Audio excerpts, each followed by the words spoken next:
Looking back at Pam Bondi's trial, it's so much funner because no, legitimately it is, dude. Watching Pam Bondi just die hard, glaze, defend Trump to the death while being grilled about the Epstein files. And then to have him fire her, you know, a month and a half later, 2 months later is crazy work. And you wonder how all the people that are like the Glaze strat. Not only in Memphis, not only in Washington, D.C., but all over the country, ultimately, it will save and is saving tens of thousands of American lives. It is, I'll use that word again. I'm not what gonna President lie, Trump Stephen Miller gets anywhere close to running for political office, run. has done on border security and public safety is a national miracle that will be studied not only for generations, but for centuries to come. Thank you, President Trump. Thank you, Steve.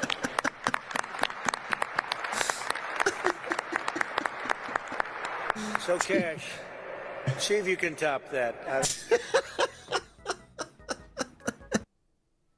This isn't just food. This is survival.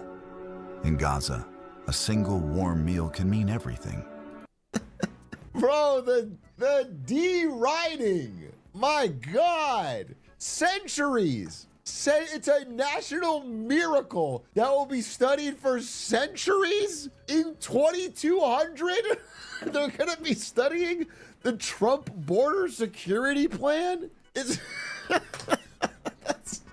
That's so fucking wild.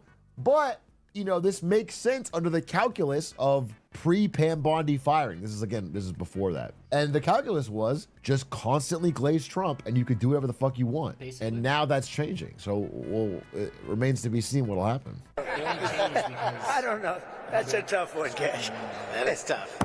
You know, Mr. President, as I look around this venue, I see and I'm reminded again why we have the greatest warriors on God's green earth, the men and women serving in uniform, the men and women serving and wearing the badge, and law enforcement, our police, our sheriffs around the state of Tennessee. I'm reminded that Americans exist to protect this country day in and day out, and they've done it like we've done it here. But what we didn't have was you. We didn't have a... That's so wild. crazy how much of a That glaze Stephen Miller glazed so hard that Trump himself kind of called it out and said, you know, got to top that. Like, and then Cash Patel goes, bet. I will. I legitimately will here in public try to outglaze the most insane glaze. That's crazy. Commander-in-chief who backed the blue, who resourced the blue, who funded the military, who did whatever it takes to safeguard every single life. And here in Memphis, Tennessee, you have put on a show for the world. You have allowed us to go out there and... This is so cringe, bro. This is so cringe. capture gangbangers, rapists, murderers, drug dealers at record historic levels. And for me, a first-generation Indian-American kid whose parents fled a genocide in East Africa to become the 9th director of the FBI, I'm living the wildest dream you could possibly imagine, sir. But it's thanks to you. But more importantly, what I see when I look out across our great partners here in the interagency, and our great legislatures, and our great prosecutors, and our great attorney general who has the guts to go out there and make arrests, turn them into prosecutions, and put people in prison, you are giving... Who's this guy? He feels uncomfortable, bro. That's fucking This weird. guy's just, he's 1,000 yards staring at, like, what has my life become? Oh, dude. They're all so Anyone up there with half a brain, bro, you gotta feel like, holy fuck, this is getting extreme.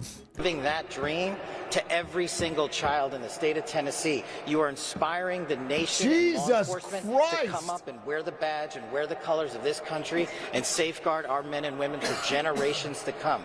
This is an enduring mission, Mr. President, because you have made it enduring. It is going to go on for generations. to Oh come. my We're God, gonna try to achieve relax. what you accomplished here, what Stephen said, in just one short year, and they're going to be doing it for decades because America was smart enough to elect you as our commander-in-chief. So while we're out there fighting for the dreams of our children, just know, Mr. President, how many millions of dreams like mine are going to be lived thanks to your brilliant... I'm actually fucking cringing. Holy fuck, cut it off at some point. Dude, it's insane. Play the Oscar. Buy him play fucking out dinner music. first. This is crazy. leadership. Mr. President, thanks for delivering America the safest country. Jesus Christ, dude. Bro, It's nuts, bro. man. He just said safest 3 times. Thank you. You're the greatest, safest country. Yeah, that's so wild. God's bro. green earth. Thank you very much. And then you gotta clap for that. Dude, this is a clown show, bro. This fucking. Do you think Heggs is on the chopping block? Yes. In fact, he thinks that. There's been like leaks, dude. Even Pete Hegseth thinks he might be next. Yeah. He's worried about it. I mean, even Trump was, he's joking, but Trump always jokes what he actually thinks. Trump was like, Pete really pushed me into this Iran war thing. Like, with how unpopular this shit is, I think Trump is itching to throw Pete under the bus. Oh, yeah. He's itching. Do you It's think crazy. that's true? I mean, I think that... It's crazy how, like, the dude could be the president of the United States and will not get blamed for fucking anything. I mean, he's the most privileged. It's the perfect epitome of what's going on in the United States. Rich, spoiled ass boomers who just don't take responsibility for anything.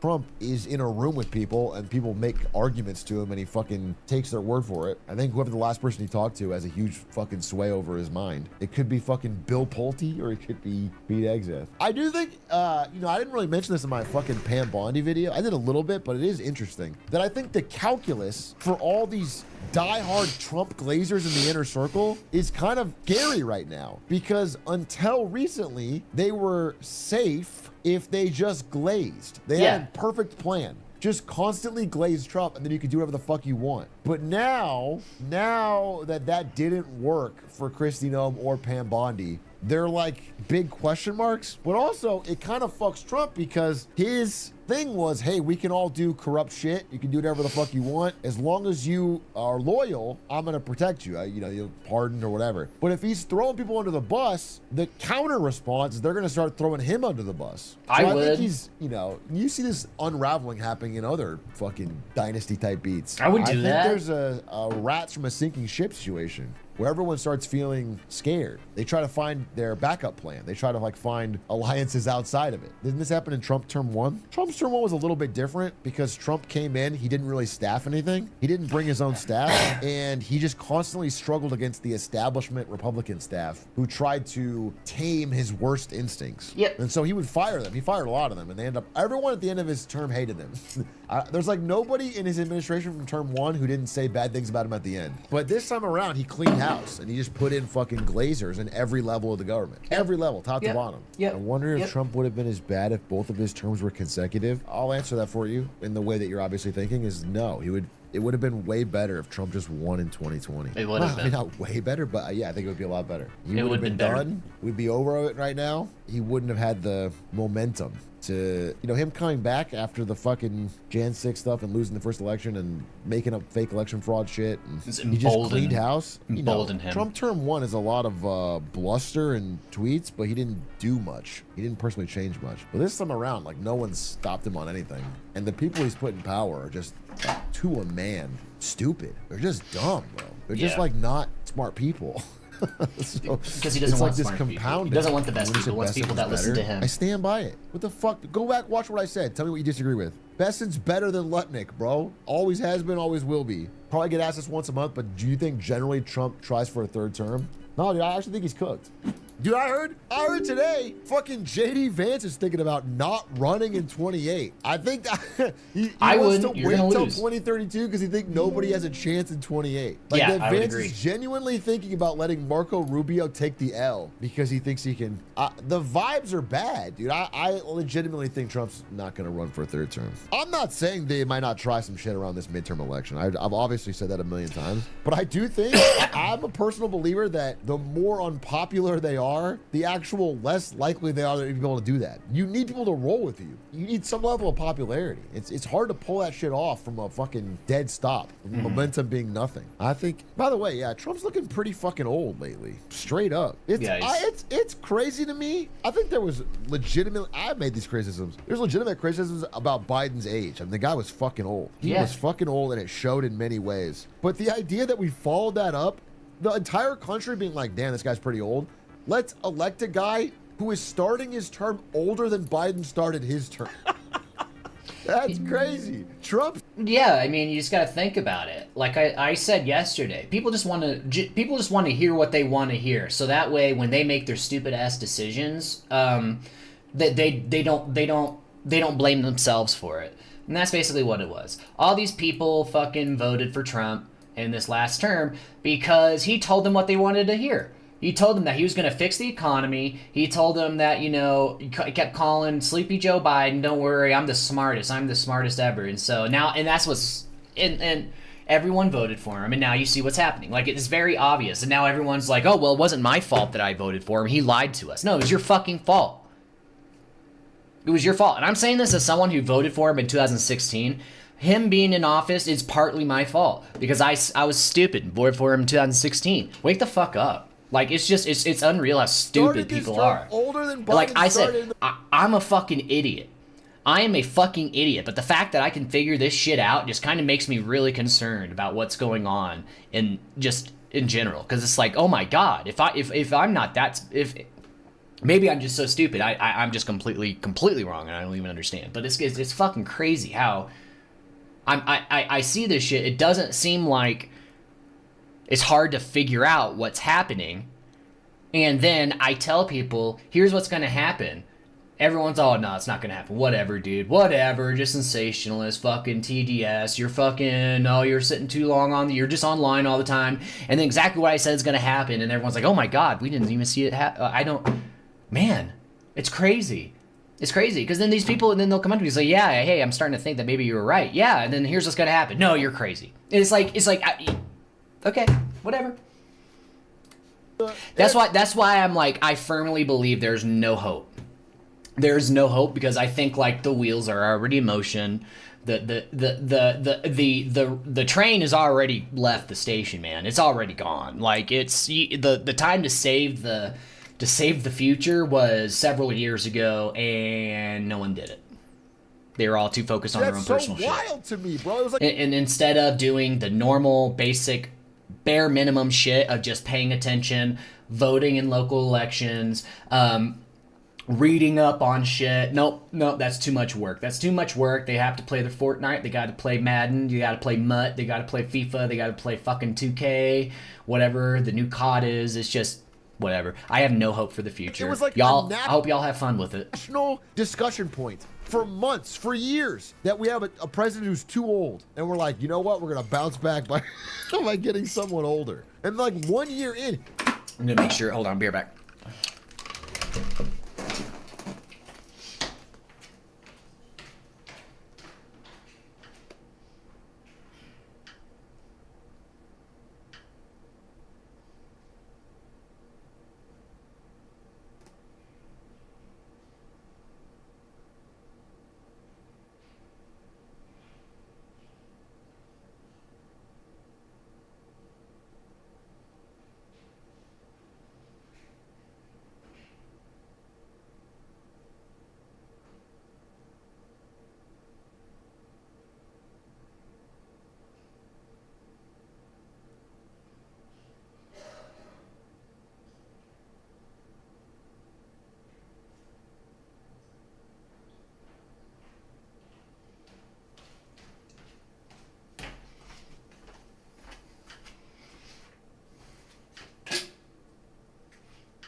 Let me see.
Alright, sorry I'm back. Had to take my psycho meds and also put some bacon on. But here's the thing. Like I said, going back to what we were talking about and shit, I'm not a fucking super smart guy. I'm not the sharpest bulb in the drawer, right? But it's so frustrating because you could easily kind of get an idea of what's going to happen in the future just by looking at history. I mean,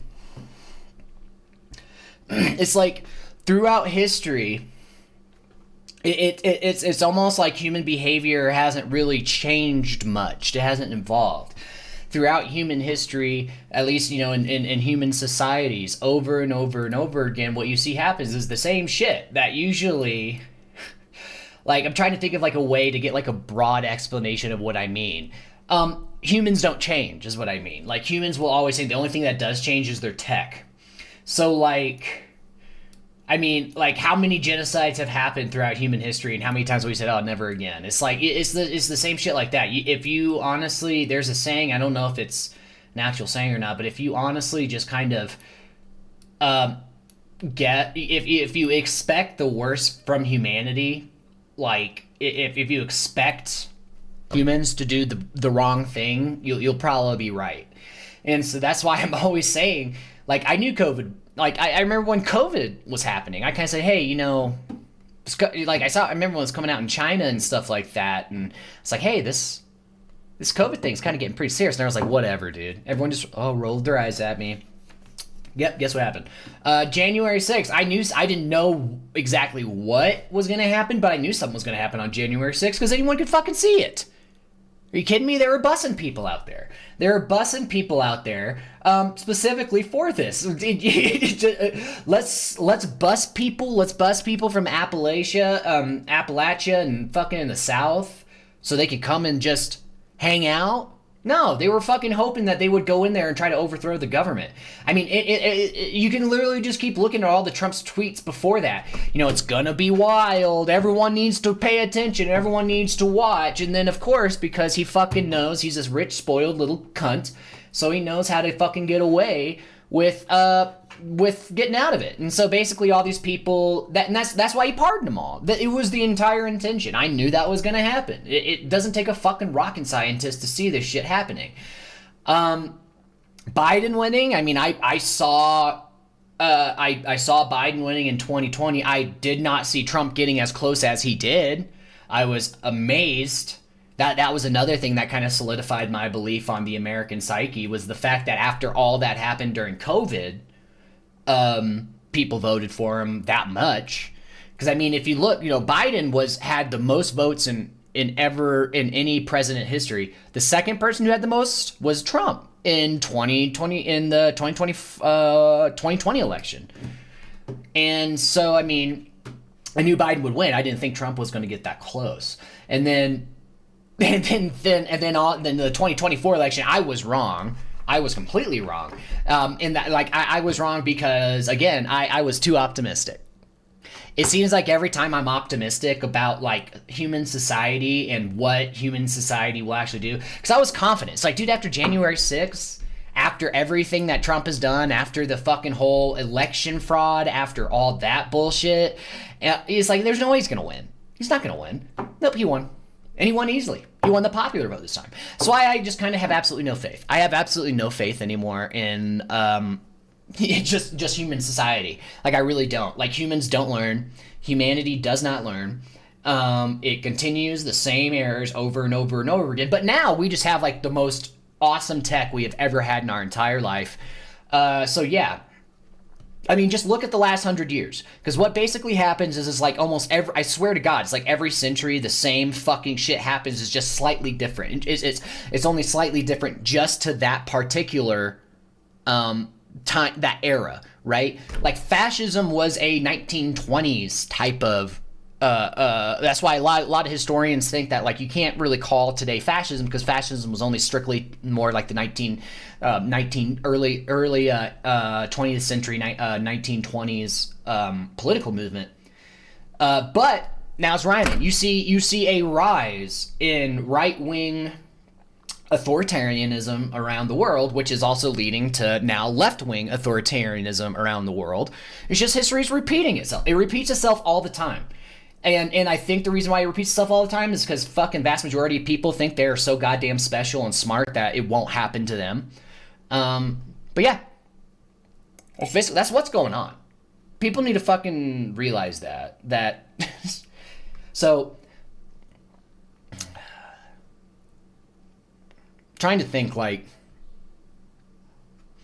because it's like it seems like almost like there's like a giant ass war too, and here it is right here, another war.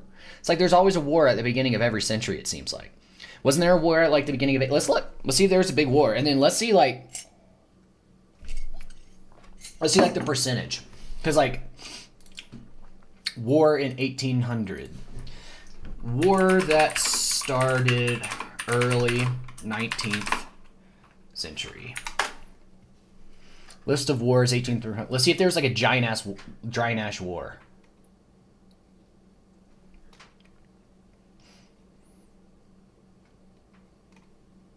Yeah, Napoleon. Look at fucking. I told you. I fucking told you. Every fucking century, the same shit happens. It just matches that particular era. The Napoleonic Wars happened in 1800. The Great War happened in the 1900s. Like, it's the most. Oh my god. It's just insane. The Napoleonic. It's.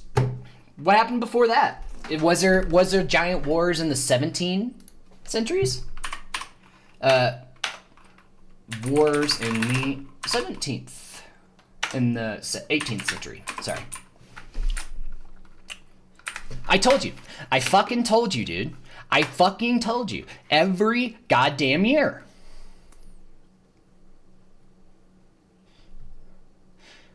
The War of the Spanish Succession is another big ass war. Great Northern War.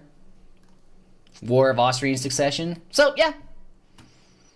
What did I fucking say?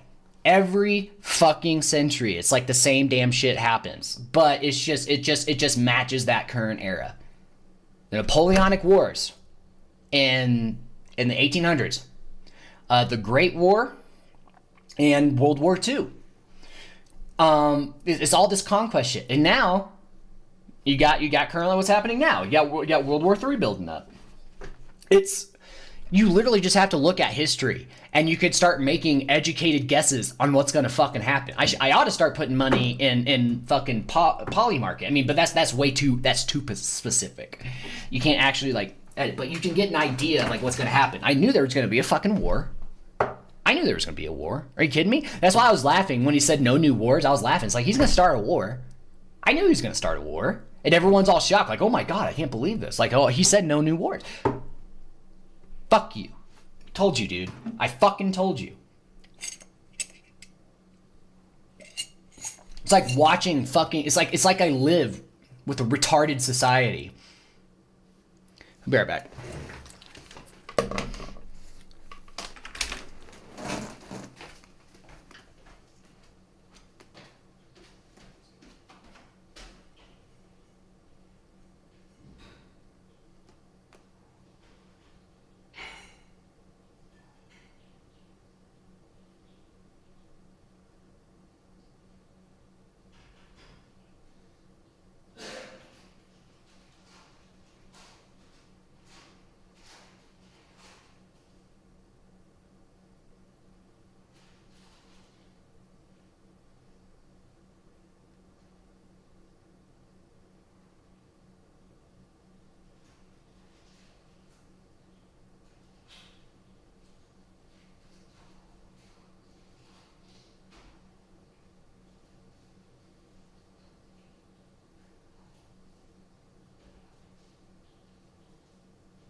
like, I love people, don't get me wrong. I think people are great. But society? It's fucking stupid, dude. Society is fucking dumb. It is just dumb. Wars in the 17th century. Near constant military conflict. Oh my god. No way. What a the 30 Years' War. Every century, like I said, there's a major ass fucking conflict and then more on top of it. I mean, now you probably just gonna say, well, there's fucking wars going all around all the time. There is. But the difference is like at the beginning of every century, it seems like, there's a giant, like a major conflict, world-changing type of conflict. There always is. You had the Napoleonic Wars, and it looks like here you had the 30 Years' War. Then you had the Great War and World War II, and then in this century you had the fucking War on Terrorism, the Great War on Terrorism, and now you're having World War III building up. So it's. I mean, like you can't predict exactly what's going to happen, but you can get an idea. So here's my idea. Society's fucked. Society's going to have a really difficult time. Let's see. How was society after the 30 Years' War? Profoundly traumatized, economically shattered, and demographically devastated. Huh, interesting. Wonder why. How was society after the Napoleonic Wars? Napoleonic. I think I probably misspelled that incorrectly. War. Whatever. How was after the Napoleonic Wars? European society entered a conservative, reactionary era focused on stability, restoration, peace, known as the Congress of Vienna. Political monarchies were restored. Bourbons in France, the Concert of Europe, aimed to suppress liberal and national uprisings to prevent another mass conflict. So essentially what's going to happen is you're going to have some crackdowns. That's what it looks like. Rise of nationalism, yeah. Then we all know what happened after. We all know how it affects us. World War I and II affected society. Yeah, y'all, I don't know why anyone is planning for the fucking future. Y'all are way too optimistic if you think shit looks bright. Because shit's not going to be bright. Shit's going to be very fucking dark. This century is going to be extremely dark. Because not only are we building to these to another major conflict, it's going to be a devastating major conflict because of the technology we have and also the people who are in control of that technology. All the people that you see who are in control of this tech are sociopaths. They're all fucking psychotic. Like, I mean, they have absolutely no morals other than what is best for me in this exact moment. They don't actually give a shit about society. They only give a shit about themselves. And that's the reason why they're in the positions that they are. Because positions like that attract those type of people, and in order to really have success in the way how society is currently running, is you basically have to be but being a sociopath, you get a better chance at getting into these positions, because with the way how the United States fucking economic system is, you get rewarded for not having a conscience, and so that's why shit's going on. Again, I don't know why anyone's optimistic for the future, because the future is going to be dark. It is going to be very dark. How do you feel right now? How do you feel about today's age? Does it feel shitty? Does it feel shitty? When did it start feeling shitty? Around 2020? Around after COVID? Yeah, because then that's when you realize that the people in charge actually have no idea what they're doing, and they're really just siphoning fucking wealth from you, so that way they can live lavish lifestyles. They tell you, they give you their trust. They want you to give them your trust, so that way they can rob you, and that's what's happening. And it just seems like and they don't get punished for it. They get rewarded for it. So why is anyone optimistic for society's future? I have no idea. I think and I'm not, maybe I'm just a narcissist. I don't know. But I genuinely think a lot of people within society are fucking stupid. I mean, it's one thing if you're just like, I don't even care. I don't vote. I literally just want to be left alone. That's one thing. But then a lot of these people will come in and will talk about politics like as if, maybe there's a certain irony that I'm sitting here maybe talking about myself. Maybe I'm projecting. I don't know. But you have these certain people that fucking act like they know what they're talking about. And then they go and vote. And then they just fucking ruin everything up. And I'm not saying this. I'm not saying that I am exempt from this. I did, like I said, it happened to me in 2016. It's like, oh shit, I fell for that shit. And now we're all paying the price. It's just the fact that it just continues happening, which is crazy to me. It just continues happening. They just continue allowing it to happen. Like, it's so obvious what the issue is, and they're just like, it's okay. Just continue. Just let it all collapse. Fuck it. It's crazy. It's crazy. It is crazy how no one just fucking... I don't know, dude. It's like people, like, when they... It's just, like, when people... There's so many people out there who think that, like, they know what's best for society, but really they're just voting for their own self-interest instead of, like, hey, how would this be better for everyone? They're all, how would this be better for me? And then they masquerade it as... And then they masquerade it as them caring for everyone else. I mean, that's this story as old as time.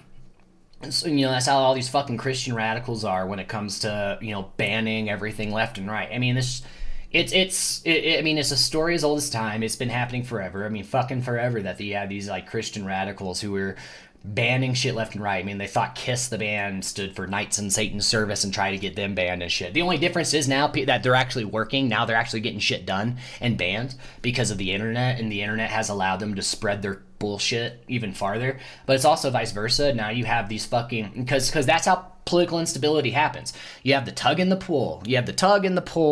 And so you had the fucking... Now, the right-wingers were pulling all this shit. They were pulling all this conservative. Now you're going to have the reactionary with the left. They're going to start pulling it back over here.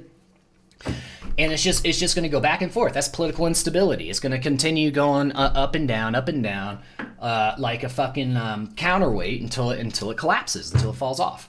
Because that's what happens. Just look at how... I mean, if you just look at some other countries. Like, look in some Latin American countries and see how did they become politically unstable. It's from shit like that. It's from corruption and reactionary politics. So instead of it's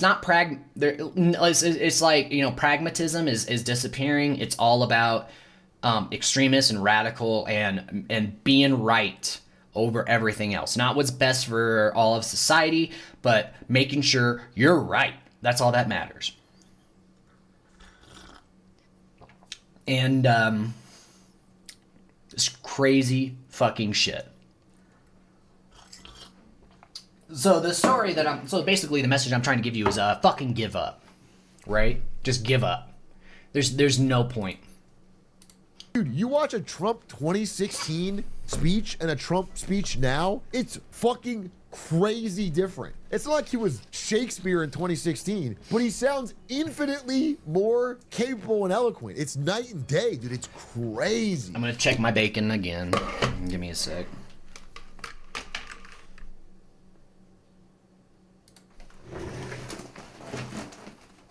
I think it's 17 now, isn't it? 17 days? I don't mean to rain on your parade, man, but we ain't gonna last 17 hours.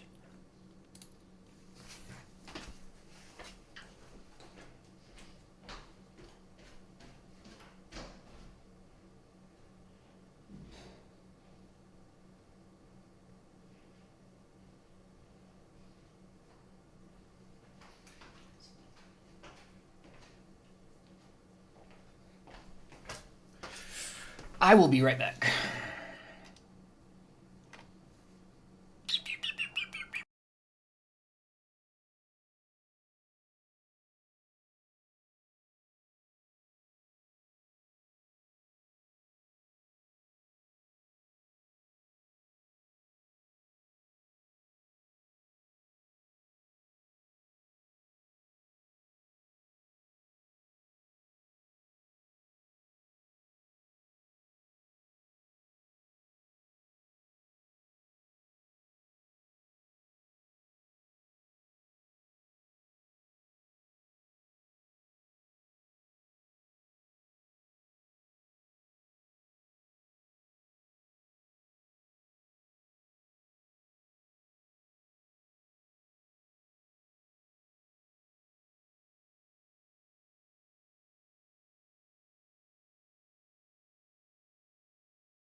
I'm back. The energy is so off. So what I'm saying is we need to start with an 80-year-old. Fuck this 79-year-old, 78-year-old shit. You know, they age into it. Let's just start with them already old and see what happens. Let's see how old we can get it. I'm saying 80 plus. Let's start with somebody 85 and see if they can make it to 90. Let's go crazy. Or like, yeah, let's do 97 or 96, and then at the end of their term they hit 100. That'd be like kind of a special moment. We're running out of boomers though. Dude, I feel like you're smoking weed. I feel like the boomers they're like taxes. They're like the weather. They're omnipresent. You can't get rid of them. They're cockroaches. I feel like for some reason, even though it doesn't make mathematical sense, we're gonna be stuck with the boomers in 60 years. I don't know. The vibe is such that they're somehow always going to be there. You're going to be at a job waiting for the boomer above you to retire, and it's going to be it's a 2065. They've been holding the job you want, and it's been 60 years. Where did you get the shirt, the green shit store? That's the best joke you've had. I've been live for an hour and a half. We did green shirt jokes the whole first 20 minutes. This is what you cooked up? Where did you get that shirt? The green shit store. And you meant to say shirt, which would be worse. Green shit store is at least funny because it's crass. But you wanted to say green shirt store? That's just... That's actually worse. I can't believe you corrected it to make it worse. I got this in, I think, Li Ning, the Chinese athletic wear company. Li Ning, careful not to fall.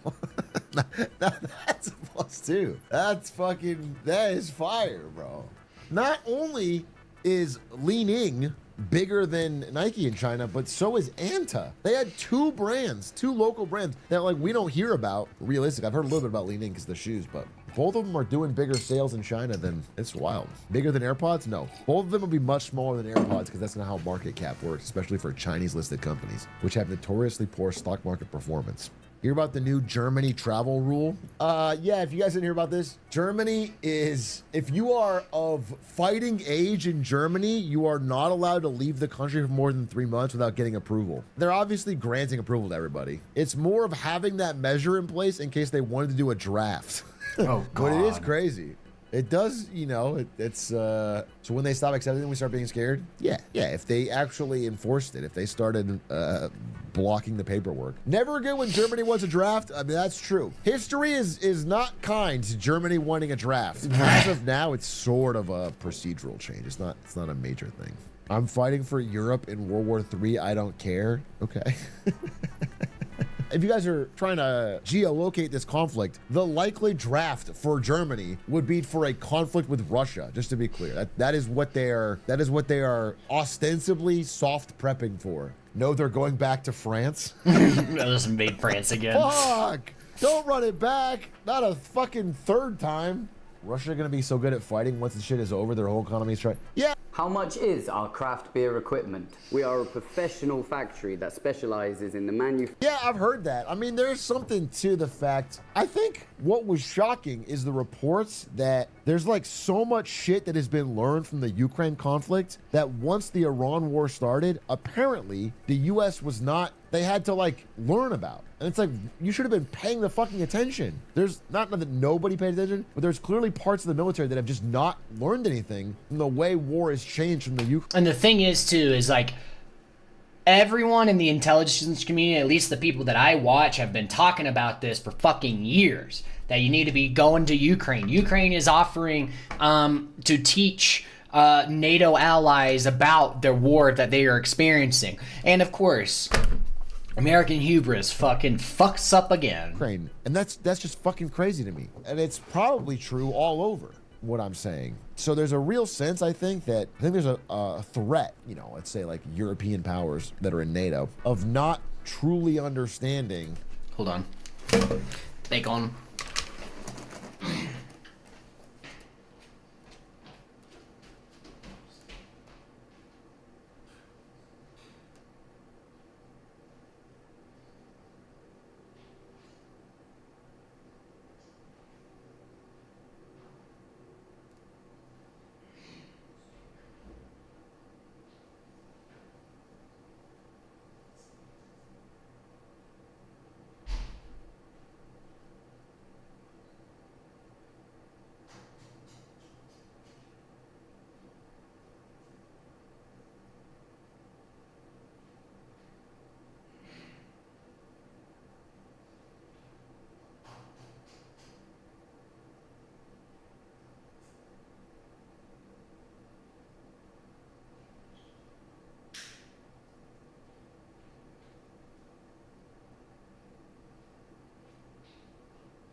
what Ukraine and Russia have learned. That's why I think Ukraine is so important. I think defending Ukraine is so important. I really do believe that. I think it's such a. I think the fact that we're doing anything else, that we're wasting money elsewhere, is so crazy.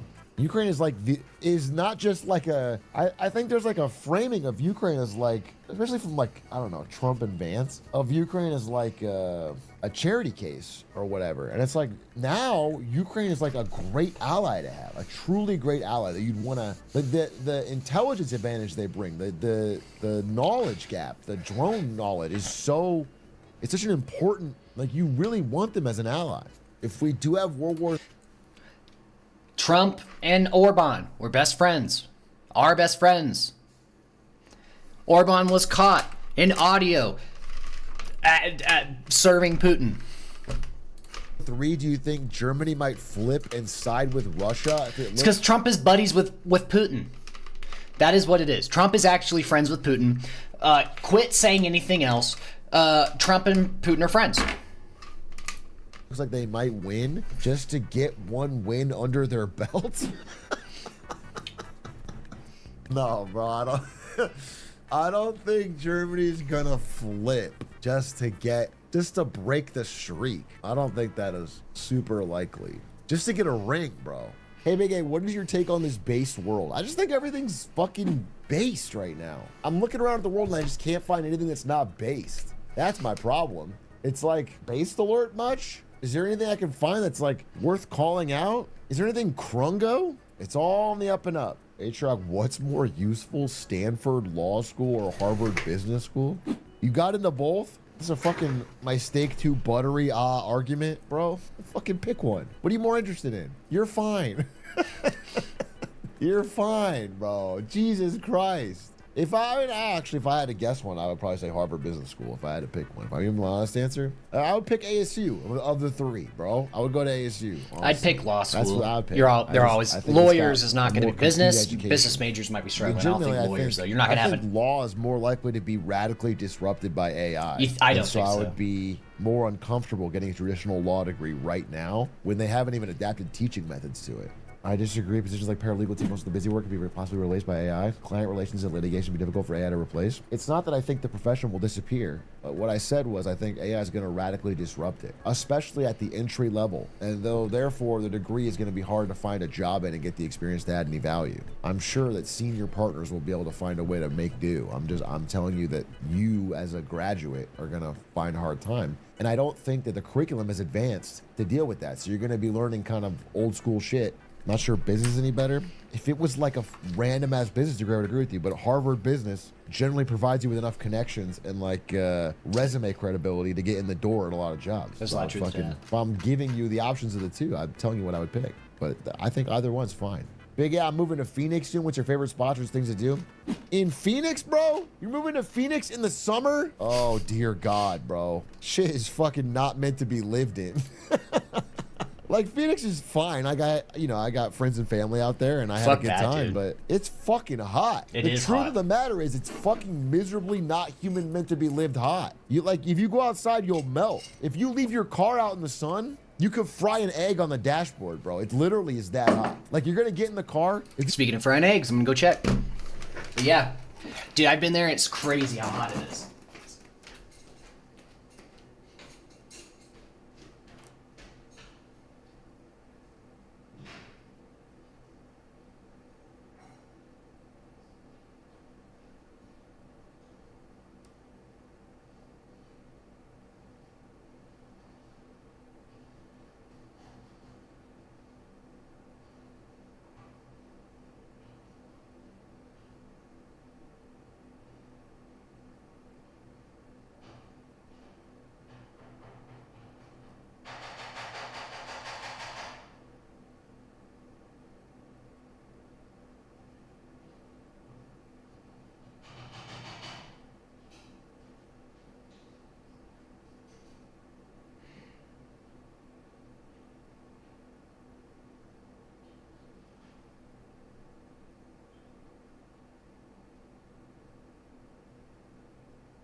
Go back in about a minute and check and see how the eggs are.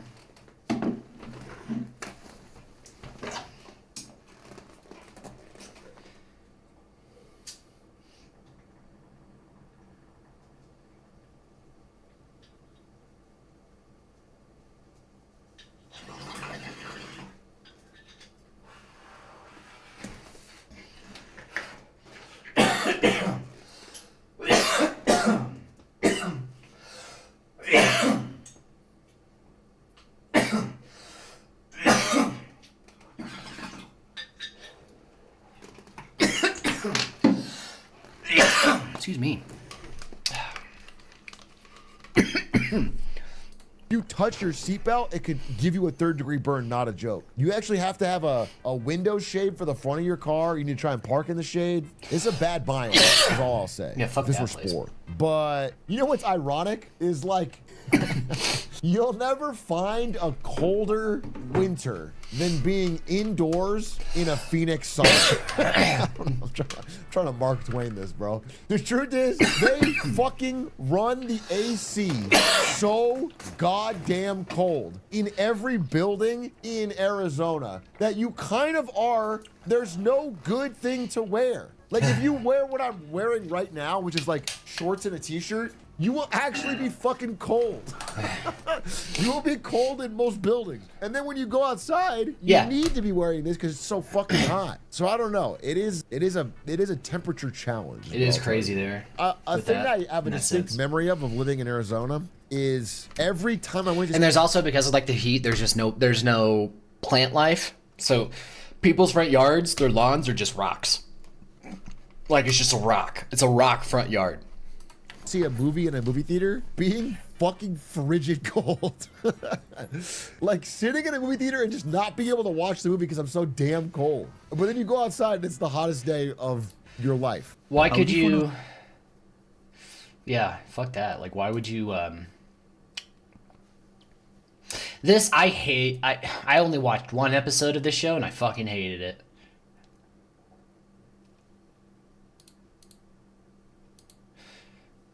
What shall we watch next? I know so many of you guys are interested in what I'm doing. Why don't you choose?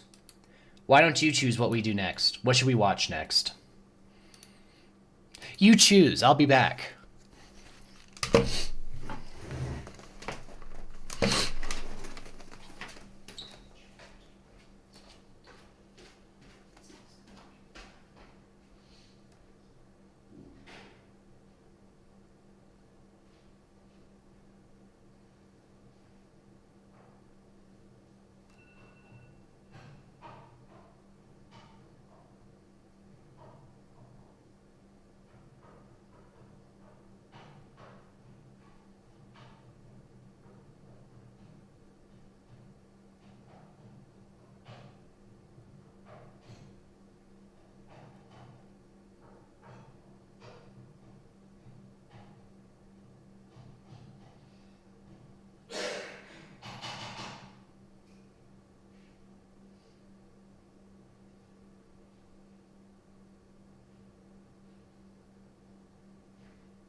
So like, I'm gonna look something up real quick. I want to look up if I can use. Can I stream to my own custom website through Streamlabs?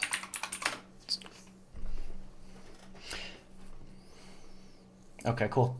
So like, one of the things I want to do is make my own website and like I wanted to make my own social media almost, so that way I could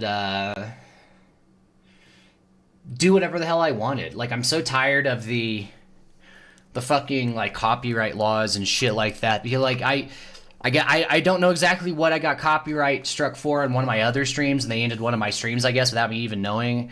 I don't know, it was because I was watching like an episode of some show where it's free on YouTube, and then they blocked me, and then I got a copyright strike, and it's just that they make no fucking sense. Like they just make no sense.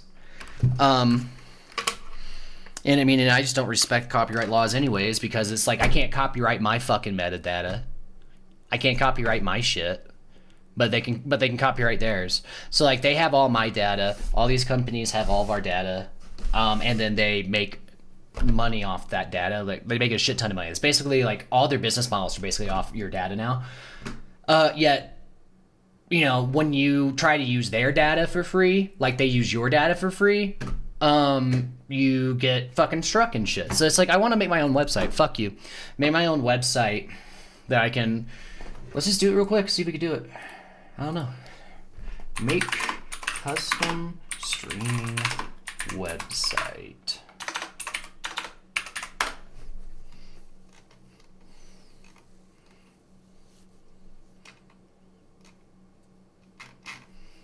Build custom live streaming website.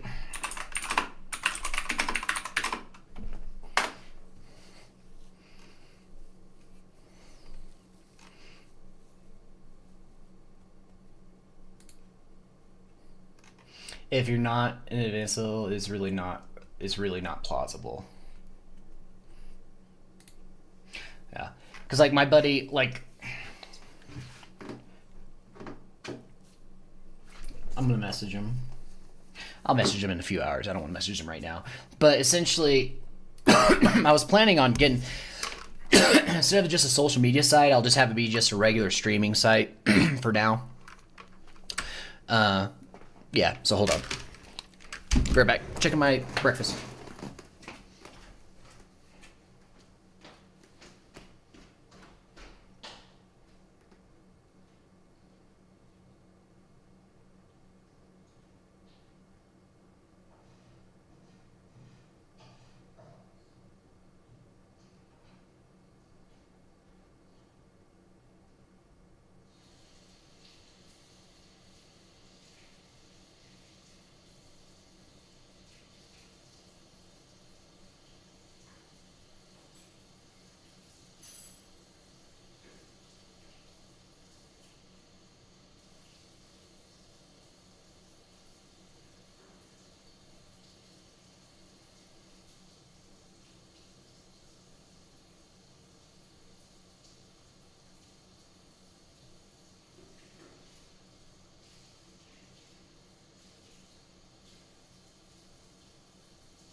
I want to, yeah. I didn't know there was an Animal Farm movie. Let's watch this.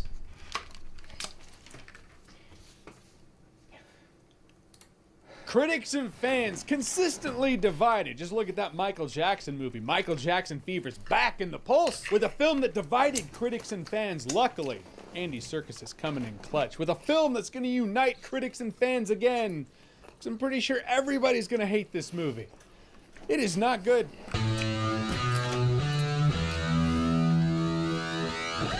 So Animal Farm is directed by Andy Serkis, written by Nicholas Stoller. It's based on George Orwell's Animal Farm. Is it really, though, based on? It carries the title of George Orwell's Animal Farm, though is its own animal farm. George Orwell's Animal Farm was a telling of an allegory of the Russian Revolution, Stalin, communism. Yeah. This Animal Farm has the same characters as George Orwell's Animal Farm, but is an allegory on capitalism this time around. Thing is, though, it's not just that they changed George Orwell's work, it's awful on many reasons. It's not just that. I knew something was up when I heard Seth Rogen was playing Napoleon. That's pretty much saying Seth Rogen plays Stalin. In Animal Farm, he's described as having very few words, but having a presence, a stature to him. So before I knew the twist they were doing, I didn't really know the angle they were playing at until I watched the movie. It was when Napoleon was going up against Snowball for basically leadership of the farm, and Napoleon starts insulting Snowball, like, yeah, Snowball's boring, and everyone starts laughing at Snowball. I was like,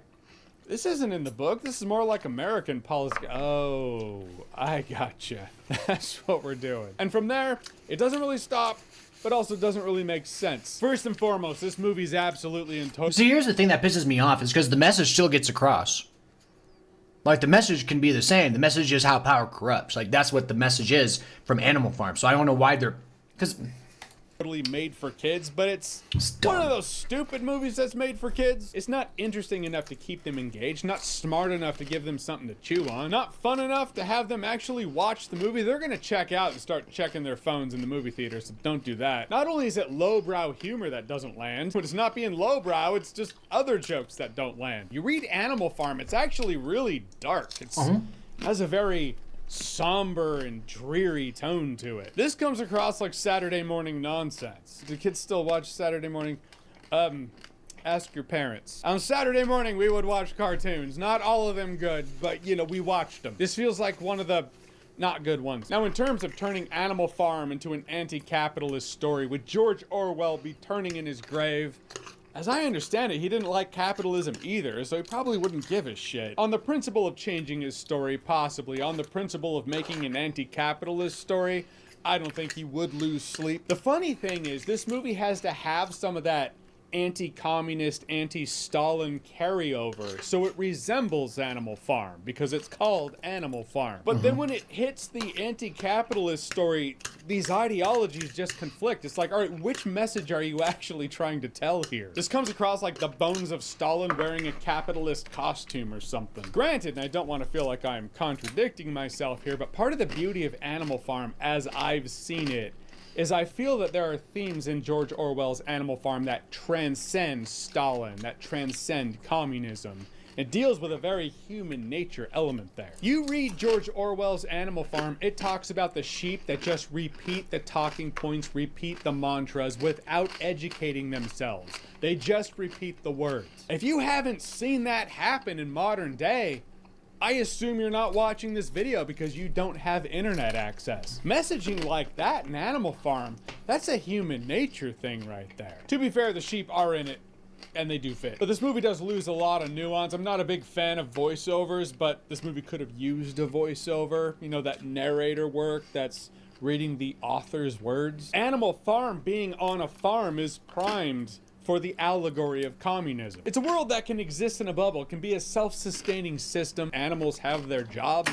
It's not necessarily communism, but it was Stalinism, specifically. They do their jobs, they get their food, their milk. But then some animals are different than others. All animals are created equal, but some are more equal than others. Napoleon rises to power, the pigs are favored, you know, and then you have that power differential there. The moment they go to the market to sell their goods to get money, I was like, well, This is no longer Animal Farm, but there's no real message there. Like, if you want to have an allegory of capitalism, go all the way. Have a storyline that deals with the animals being taxed from the money they made from the market. All the working animals get taxed this much, but the pigs, they get taxed this much, and all the animals can go, wait, why is that? The pigs could have implemented a requirement to the other animals, but the other animals doing that requirement gives the pigs financial kickback, you know? Makes them profits. You can even have some pigs be elected officials that become super rich, become millionaires. The other animals can be like, how is that possible? Squealer can be like, just don't worry about it. Stop being conspiracy theorists. Then you can create a real tension that is reflective of capitalism. Does this movie do that? No, the pigs just come across as TikTokers that get rich quick and buy fancy cars. Get into business with Pilkington. They changed Pilkington into this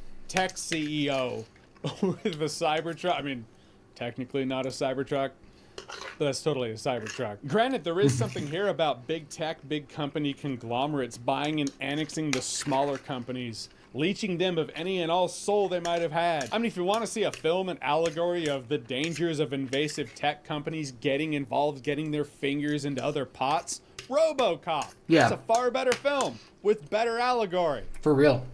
Probably shouldn't bring the kids, but still. One of this movie's biggest problems is that it dons the title Animal Farm, but doesn't resemble Animal Farm. But it probably would have been better to have a new movie that you could say, yeah, it is inspired by Animal Farm, but is a new thing, its own thing, for a modern audience. 10 Things I Hate About You is inspired by Taming of the Shrew. Oh Brother, Where Art Thou? Homer's The Odyssey. Changing the context of Animal Farm is ironically peak Animal Farm. This feels like the version of Animal Farm that Napoleon would have sent out to the other farmers in Animal Farm. And the ending was really unfulfilling as well. Well, yeah, I mean, it makes sense because, I mean, the executives at these corporations have to approve the messaging. I had a moment where it's like, if you stop there, which is where the book stopped, okay. But this movie says, nope, we got a whole third act tacked onto this thing that makes absolutely no sense and is completely and totally unfulfilling. Editing Jeremy here. Really tired. But I just did my final pass through of the video. Realized I talk about the ending but didn't give you a spoiler warning. So here's your spoiler warning. If you don't want to hear about the end of the crap of the week, give you some time to bounce. Okay, I'm going to talk about the ending of the movie. That moment at the end of Animal Farm where the pigs have become indistinguishable from the humans. That moment is in here, but it loses its implication. The implication being when there's a system that usurps the other system and says, hey, we will be better than those oppressors. That new system becomes the new oppressors. People will always be at the top and profit, and people will always get... The U.S. is like going down the route of China, dude. It is. It's going down the route of China and censorship. It's just, but instead of the CCP, it's now corporations. I mean, yeah. What?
Got a great story idea. I'll have to watch this movie though. Well, hold on, let's finish it. boot into the boot heel. In the end, the little pig goes, we should just help each other, not because we have to, but because we want to. Which I don't disagree with. However, for the sake of this movie, it's not illustrated in any real Orwellian or Animal Farm kind of way. One being that classic theme of power corrupts would have been a pretty good one to illustrate right then. Or maybe imply that catchy little end phrase might be written on the wall of the Animal Farm, and might very well change over time, in which the other animals be gaslit into thinking they just read it wrong the entire time. But no, it's just wrapped up in a nice little bow, like they solved the problem of Animal Farm and capitalism as a whole. Should have leaned into a more depressing ending that illustrated that the little pig, idealistic as he is right now, might end up being the next Napoleon. That's right, aging is understanding where Benjamin is coming from. Fact is, this feels like Animal Farm fanfic. It feels like the Legacy of Kain game that just came out. What's it called? Ascendance or something like that? Have I forgotten the title? Nope, it's Legacy of Kain Ascendance. Damn, I was so close to forgetting it entirely. But it's some fanfic hubris with the energy of cool story and all, but I'm gonna alter it and make it better. In the case of this movie, for a classic George Orwell story. Yeah, this movie was not for me. The animation's meh. All right, I'm writing it down. We're gonna make it right here. You heard it here, folks. You heard it here first. We're gonna make a sequel to Animal Farm. I think a sequel that is very much needed. It's gonna be about how I need to reread Animal Farm. I think I should have it. I need to reread it. So I'll reread Animal Farm, and then I'll write a sequel to it. And what's going to happen is essentially the plot will be, the plot will be that someone on the farm wrote Animal Farm. Right? Like they wrote like Animal Farm, but it's in that farm, right? So like it's meta, right? So what the pigs do is they censor it, and they clean it out, and they basically make this plot, like I'll have to watch it, but they basically make a plot like this that's almost like a plot that's like a positive plot that spins it around about how like it's actually a good thing or some shit like that. So we'll make the sequel, and here's what we're gonna call it. We're gonna call it Hogwash. Hell yeah. So let's do Hogwash. Sequel to Animal Farm. A sequel, I can spell, to Animal Farm that... A sequel to Animal Farm where a book called Animal Farm is quickly spreading across... spreading across the farm animals. The pigs take it upon themselves to read and correct this and provide a correct version. Provide a correct version of Animal Farm. Oh, that's so good. Let's do it right now. Let's do it right now. We're gonna do it right now. Plot. Let's get a rundown. Let's get like a quick synopsis of Animal Farm. Synopsis of Animal Farm. Because I'll reread it again. Just to get the full, but just to get like the full idea for right now, so we can write down the plot, just like the plot idea, and then I'm gonna go and reread the book to make sure I have everything correct. Then I'll watch this movie, and then Hogwash will be the sequel. I just think, especially in today's fucking day and age with digital censorship, this would be a great addition. Let's see. When you're struggling to focus. And this is your brain when you're in the zone. But getting... Mr. Jones's prize boar... Okay, let's do characters. I forgot. Welcome to Manor Farm. But perhaps you might not be so welcome. The animals are fed up with humans, especially the lazy, alcoholic owner of the farm, Mr. Jones. One night, Mr. Jones, the farmer they overthrew. Jones, the farmer they overthrew, and the farm is Manor Farm. We're just taking notes. Mr. Jones's prize boar, Old Major, summons the animals together to share an important Old Major, prized boar. I think he died. message. They have all suffered for too long. He offers the animals a vision of the future without the tyranny of man. No more whips, exhaustion, or starvation.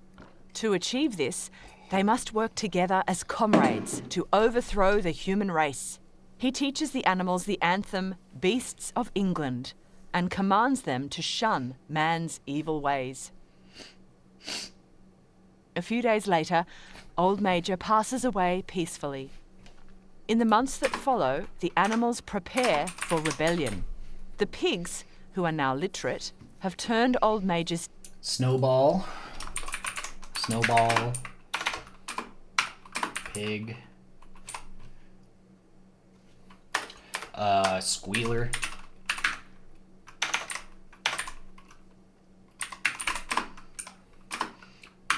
pig, Napoleon. teachings into a new system of thought called animalism. They work hard. Animalism. Let's take that note. Notes, plot, characters. Important notes.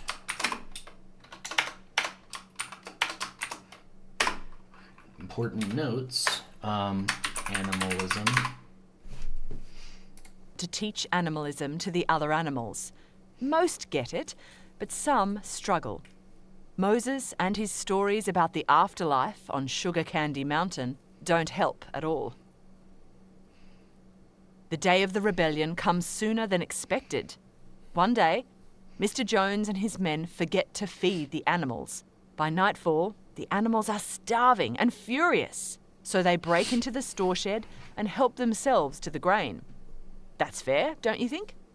But Mr. Jones and his men bear down on the animals with whips. This is the last straw. The animals respond violently, causing every human on Manor Farm to flee for their lives. Even Moses flaps off. Hooray! The animals take control What a of the weird farm, turn the farmhouse into a museum, and rename the farm Animal Farm. Snowball, one of the two cleverest pigs, inscribes the 7 commandments of animalism on the barn. Not that many animals can read it, though, except old Benjamin, the cynical donkey. Then it's time to get to work. There's a farm to run. But before the harvest gets underway, the pigs milk the cows. Unfortunately, all the creamy, frothy milk disappears before the other animals can get a taste. What's that all about? Since they're the smart ones, the pigs supervise the harvest. But the real champion of the farm is Boxer the cart horse, who lives by his motto, I will work harder. Sunday meetings are held to discuss plans for the farm. The 2 alpha pigs, Napoleon and Snowball, lead the debates, although they often disagree. Trouble in paradise already, boys? Soon, the pigs set up their headquarters in the harness room. They also write a basic version of the 7 commandments for the simpler souls. The sheep appreciate this immensely. When 9 puppies are born, Napoleon takes on the role of their sole guardian. How selfless of him. Meanwhile, the mystery of the missing milk is solved. According to scientific proof, the pigs need all the milk and apples to maintain their health. The future of Animal Farm depends on it. You don't want Mr. Jones to come back, do you? News of the rebellion spreads across the countryside. Soon animals everywhere are singing Beasts of England, and it's driving the humans nuts. When Mr. Jones storms the farm and tries to take back control, the animals are ready for him. Snowball leads a coordinated attack, and the men are defeated. Victory! This glorious day will forever be known as the Battle of the Cowshed. The following winter, Snowball proposes that they build a windmill. Napoleon is against it and piddles all over Snowball's detailed plans. Gross. When it comes time for the animals to vote on it, Napoleon has the last word. He summons 9 ferocious dogs to attack Snowball, who barely escapes the farm with his life. Hey, are those Jessie and Bluebell's puppies? Yep. They're Napoleon's enforcers now. Well played, Napoleon. 1 degree in 4 different Okay, hold on. So, we'll see.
Is that even possible? Yes. At Schiller, you can move. Snowball is never seen again, and the Sunday meetings are abolished. From now on, there will be no more debates. The pigs will decide what's best for the farm and give orders to the animals during Sunday assemblies. Welcome to the new normal, comrades. 3 weeks later, Napoleon announces that the windmill will go ahead. Apparently, it was his idea all along, but Snowball had tried to take the credit. That villain. Gosh, that windmill is hard work. It's a good thing they have Boxer. Bless him.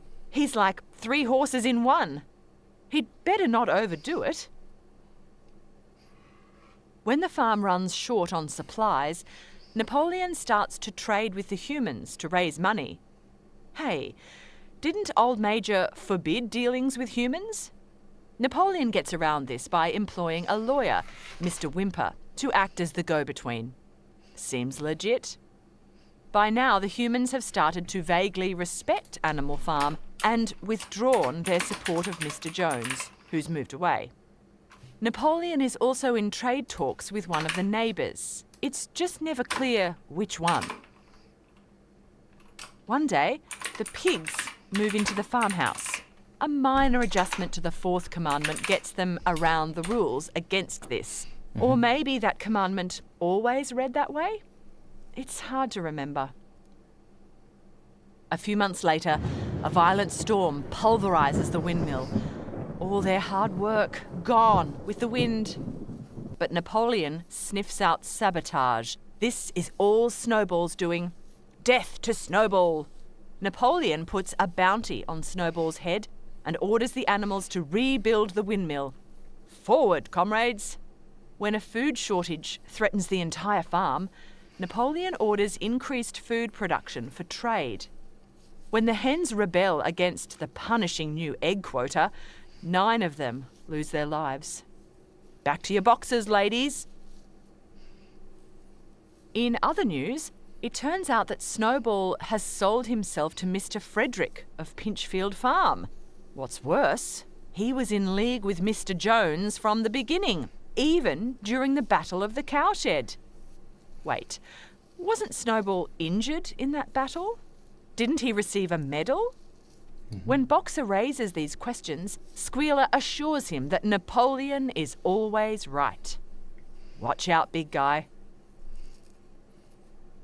A few days later, Napoleon starts publicly executing Snowball's alleged conspirators. How's your stream been so far? It's been all right. Execution by dog just attack. hanging out. And the only animal to survive is Boxer. Hold on. Watch out, big guy. A few days later, Napoleon starts publicly executing Snowball's alleged conspirators. It's execution by dog attack, and the only animal to survive is Boxer, thanks to his giant iron hooves. Boxer? An agent of Snowball? Surely not. Surely old Major forbid this, didn't he? Maybe we misread the 6th commandment. No animal shall kill another animal without cause. It's a good thing the pigs wrote out the commandments for us. Yeah. What a capable leader Comrade Napoleon is. How are you? It's time he got the recognition he deserves. Not much. I mean, just been going on and off, but I'm trying to do it every day now. Minimus writes a poem in his honor. His portrait is painted, his security detail is beefed up, and the windmill, when it's finally completed, is named Napoleon Mill. What a triumph! When Napoleon strikes a surprise deal with Mr. Frederick, it's revealed that Snowball has been hiding out on Mr. Pilkington's farm for years. That Pilkington is a scoundrel. Except Mr. Frederick then cheats. Right now, I'm basically trying to get an idea. I want to write a sequel to Animal Farm, so I'm trying to get a refresher on it. Napoleon with forged banknotes and invades Animal Farm. A deadly battle is fought in which animals die and the windmill is blown to smithereens. Dear dog, not again. The animals narrowly defeat the humans in what becomes known as the Battle of the Windmill. Napoleon is awarded another medal and the pigs enjoy a whiskey bender in the farmhouse. After he recovers from a filthy hangover, Napoleon thank you. I appreciate it. I'm just hanging in. Orders manuals on how to brew alcohol. And that's all fine because the 5th commandment actually reads, no animal shall drink alcohol to excess. Gosh, aren't we forgetful? The following winter is a bitter one, and the animals suffer the cold with from the U.S. empty bellies. But Squealer reminds them that their quality of life is better than ever. Phew. Except their rations need to be readjusted so the pigs can afford supplies, including luxury items and beer. Cheers. Then, wonderful news. Napoleon is unanimously elected president of Animal Farm. Congrats, Napoleon. So I'm writing an essay on cats. Cats in art history. I'm an art history major, and this... Yeah, it's my most favorite place I've ever lived. Real heartbreak lurks around the corner. One evening, Boxer, the farm's... Let me guess, you make that stuff, don't you? You make that and you're willing to give me your Discord to chat with me?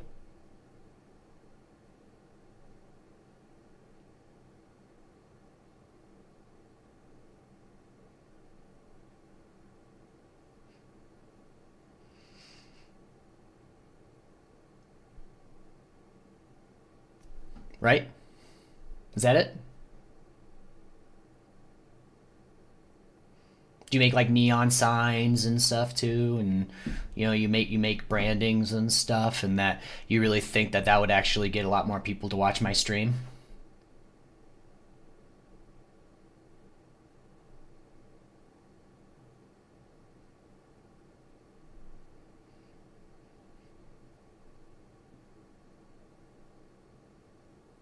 Why aren't you answering now?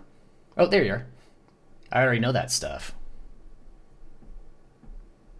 Hey, like you do that, right? And now you're going to offer me your services and to add you on Discord?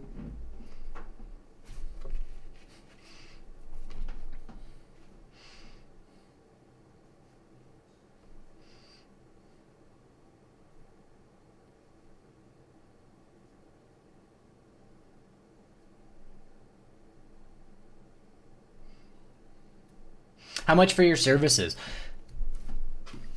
How much are your services? Tell me. Most dedicated comrade collapses in the field. When the pigs organise a van to pick him up, it's not from the vets. Boxer is sold to slaughter. That is, unless you believe Squealer. According to him, the vets recently bought that van and hadn't repainted it yet. Ah. Am I interested?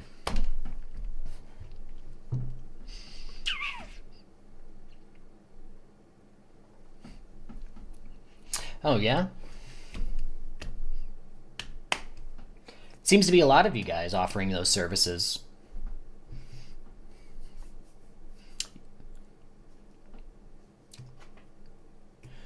I need you to... Here's what I need. I want a giant neon cock right here. Okay? And then I want a giant she-male anime she-male, and I want it to be sucking that giant cock. And then what I want is for you to fuck off after that. What do you think? Sound like a good plan? Whatever you say, Squealer. Years pass. Animal Farm expands and becomes better organised. The windmill is functioning well, but it's used to mill corn for profit, not make electricity for the animals' ease and comfort.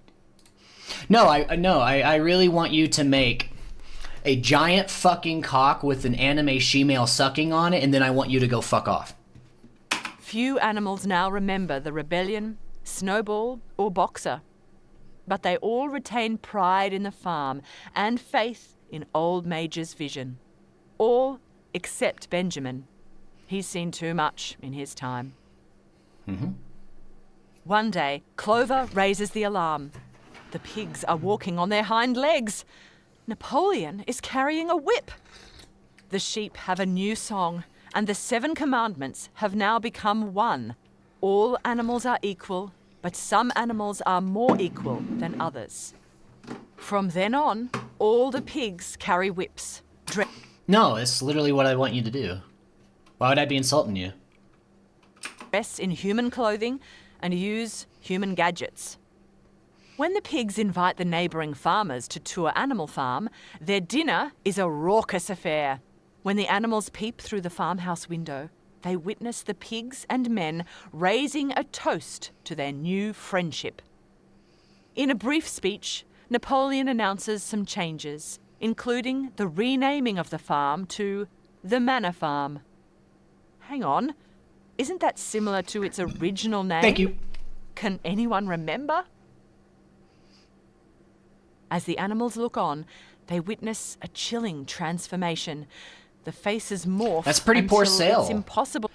I thought you were selling something. You don't seem to really be trying all that much. To tell who's a pig and who's a man. Oh, the horror. We wish we could say that all the animals lived happily ever after, just as Old Major imagined. But this isn't that kind of story. In fact, we suggest you check your modern history books, because Animal Farm isn't really a fairy story at all. Mm-hmm. Sweet dreams, everyone. Yep. Okay, so let's do the plot.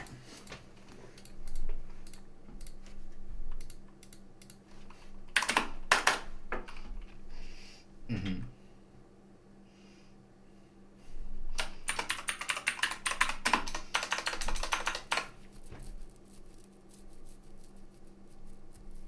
Trying to think of how we would how we do it. How would the sequel go?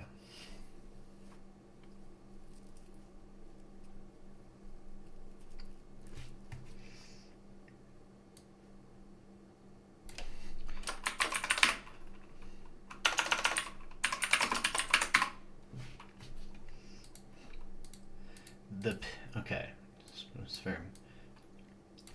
Concerned about this.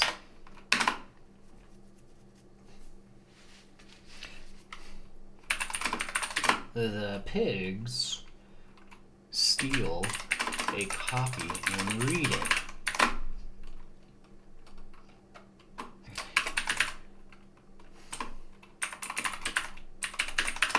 They immediately need to make corrections. They have issues with the story, saying it's a false narrative, is inaccurate, and possibly a fake an attempt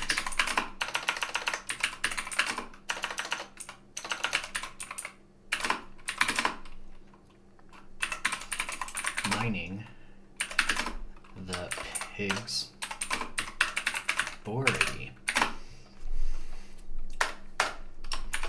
Napoleon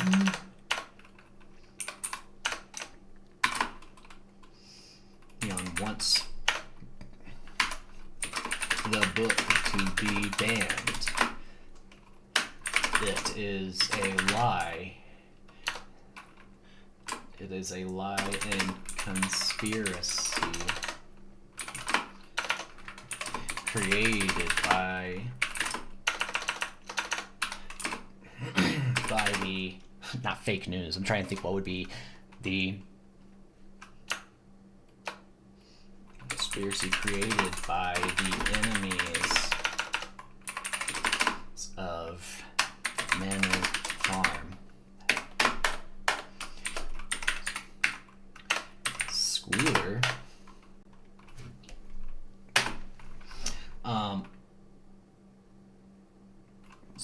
Squealer, what does he do? This is against this. Squealer advises against this, pointing towards its popularity amongst the farm animals. They need to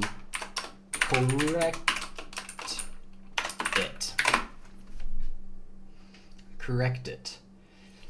And they also need to hear the human side of the story, as the book purposely omits that.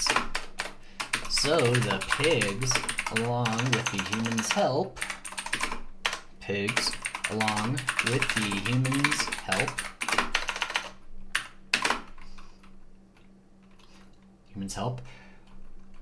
correct Animal Farm. Mr. Correct Animal Farm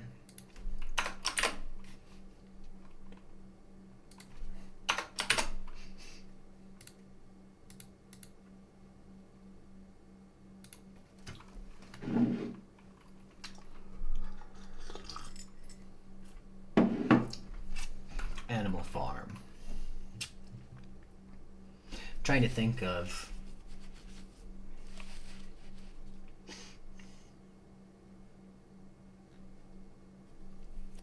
and like they correct Animal Farm, so like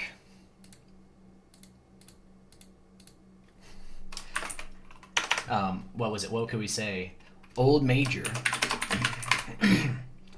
was actually a coward. And made the animals fight a war for no reason against the humans. Snowball was the mastermind behind the overthrow, meant to consolidate power for only himself. Once Napoleon realized this, he stepped into action. He put the struggles of Manor Farm on his back, and yeah, this can be good. Farm on his back to rebuild it to what it once was.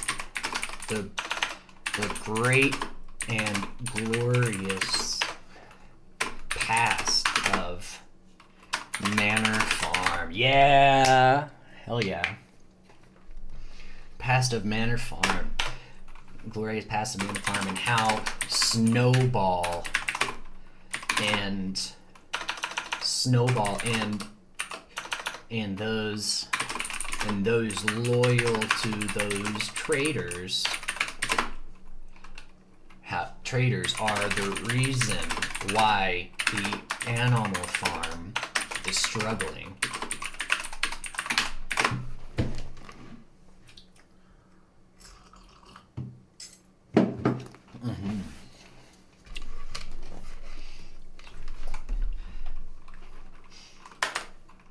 Is struggling.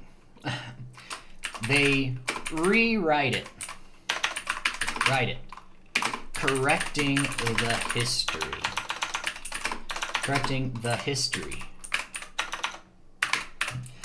But the old story of Animal Farm is still spreading. So Napoleon enables the other pigs,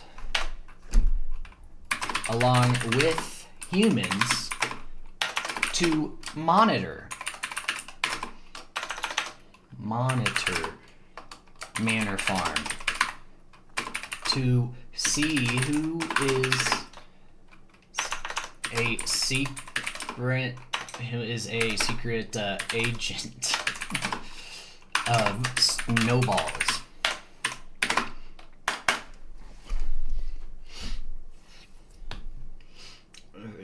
To see who is a secret agent of Snowballs. Humans, pigs alike, watch and monitor the animals. The animals have to watch what they say around the monitors.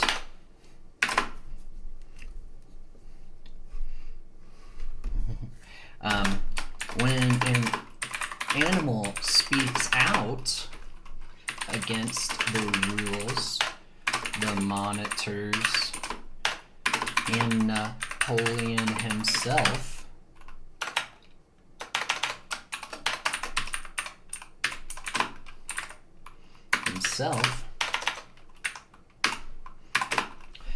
when an animal speaks out against the rules of the monitors, Napoleon himself, he is executed. Or what would be a better way to...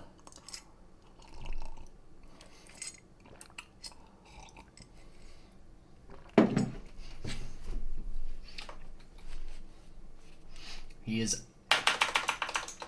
is arrested, called a terrorist, and supporter of the evil Snowball. The evil Snowball.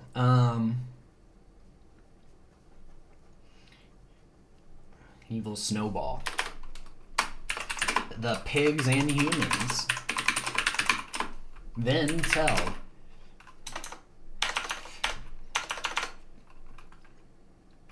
the pigs and humans then install a camera inside the barn. Install cameras.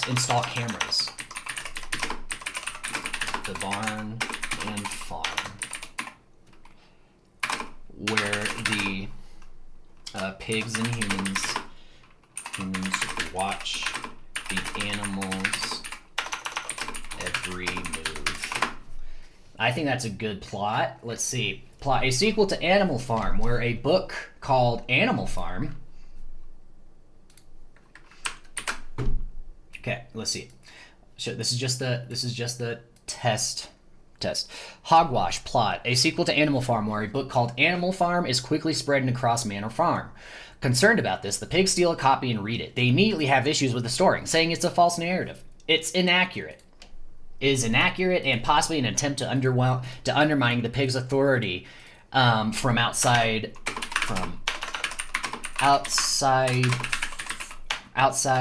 and inside threats. Napoleon wants the book to be banned. It is a lie and conspiracy created by the enemies of Manor Farm. Squealer advises against this, pointing towards its popularity amongst the farm animals. They need to correct it, and they also need to hear the human side of the story, as the book purposely omits it. So the pigs, along with the humans, help correct Animal Farm. Old Major was actually a coward and made the animals fight a war for no reason against the humans. Snowball was the mastermind behind the overthrow, meant to consolidate power only for himself. Once Napoleon realized this, he stepped into action. He put the struggles of Manor Farm on his back to rebuild it to what it once was. The great and glorious past of Manor Farm, and how Snowball and those loyal to those traders are the reason why Animal Farm is struggling. Why Manor Farm is struggling. They rewrite it, correcting the history, but the old story of Animal Farm is still spreading. So Napoleon enables the other pigs, along with humans, to monitor Manor Farm to see who is a secret agent of Snowballs. Humans and pigs alike watch and monitor the animals, correcting all their... Let's add that. Correcting every minute behavior, and speech. And speech they disagree with. Oh, I misspelled it. And speech they disagree with. The animals have to watch what they say around the monitors or face arrest. When an animal speaks out against the rules, the monitors, and Napoleon himself, he is arrested, called a terrorist, and supporter of the evil supporter of the evil Snowball. The pigs and humans then install cameras around the barn and farm, where the pigs, or when an animal speaks out against the rules himself, Napoleon himself, he tries to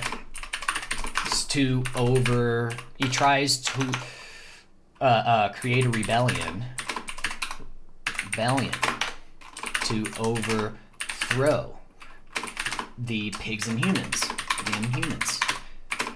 But he is arrested through spying. Called a terrorist and supporter of the evil Snowball, and is never seen again. The pigs and humans then express how important it is for everyone to be watched, and their behaviors, speech, and even ideas, how important it is to be monitored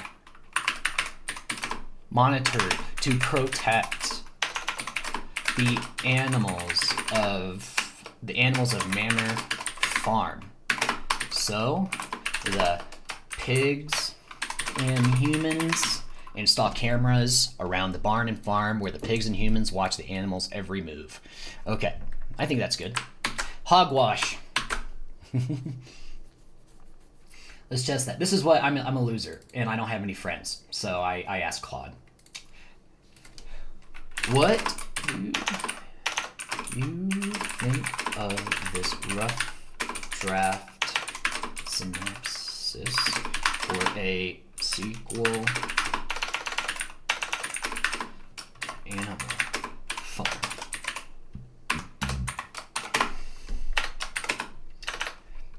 There is an allegory in it. Let's see if you can tell me what the allegory is.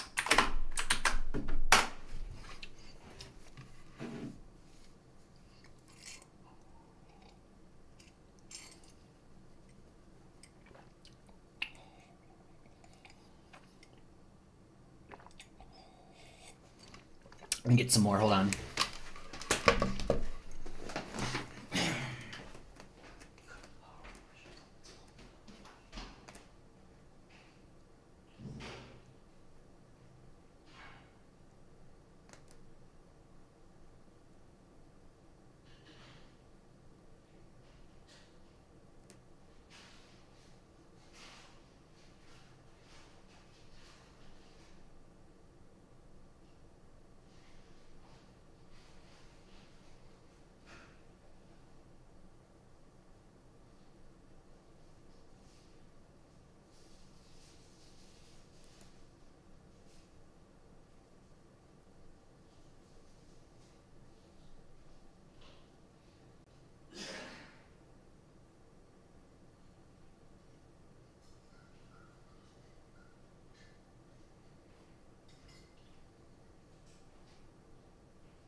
Contemporary Russia or China, both simultaneously, with strong echoes of how those regimes handled descendant literature, historical revision, and population monitoring.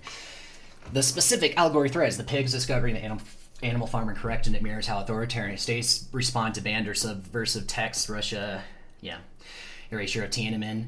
The entire apparatus of state manages. Napoleon's rewriting mythology. The great leader who stepped in to save the farm from saboteurs is text. Stalin, Putinist revisionism. Snowball is the directed to Trotsky, the permanent enemy whose shadow justifies every crackdown. The collaboration between pigs and humans to monitor the animals is the oligarch state fusion. But we see in the meta contextual layer is genuinely the strongest thing here. A sequel to Animal Farm where the animals discover Animal Farm and the pigs move to suppress it. That's a clever, sharpened concept. Hogwash of the title is excellent. It's the pig's dismissal of the truth, is slang for nonsense, and it literally contains hog. Some honest critique on the draft itself. The structure is more of a summary than a story right now. Yeah, which is fine for a synopsis, but the arrested rebel who is never seen again deserves to be named. Yeah, that's where your emotional core lives. The original Animal Farm worked because Boxer was someone who cared about before he was destroyed. You need that anchor. The Squealer arc is the most interesting political nuance here. His don't ban it, correct it instinct is actually more sophisticated and more terrifying than Napoleon's blunt censorship. What's the intended audience format? Just a short story. Just a short direct sequel to Animal Farm to almost update the story to modern times.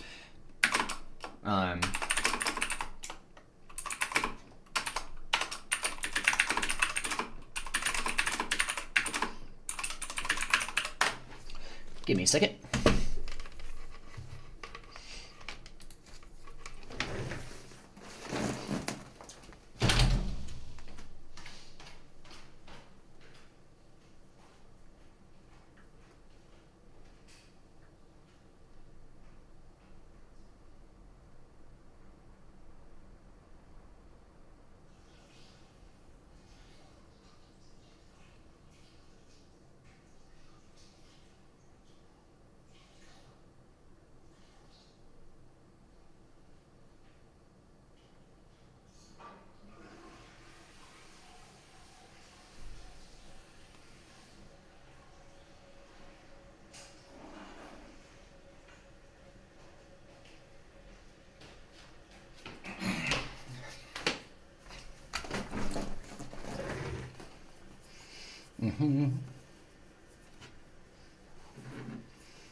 Someone's reporting.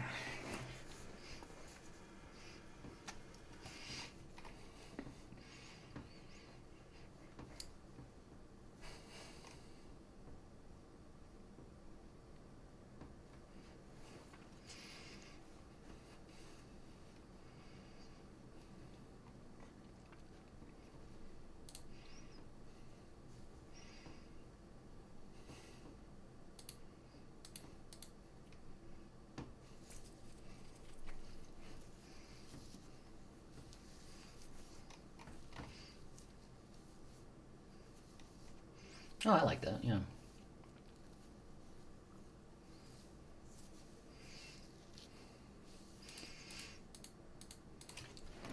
Yes, make something simple for me to get an idea on how to start it. Start it. That's what I meant.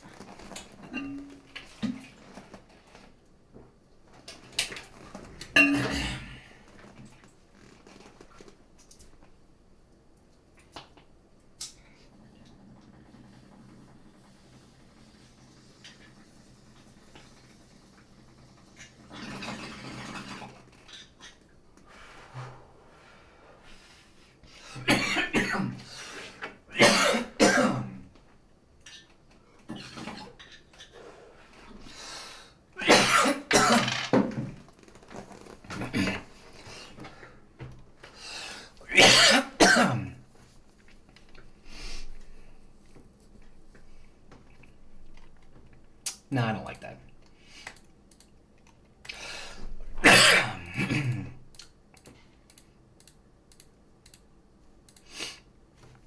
I don't. That start to start panicking.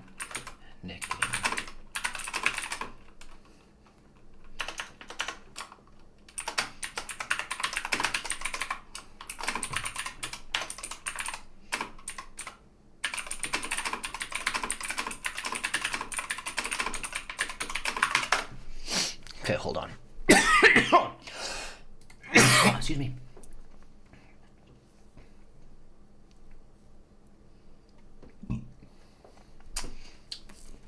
What's... Okay. Chapter 1.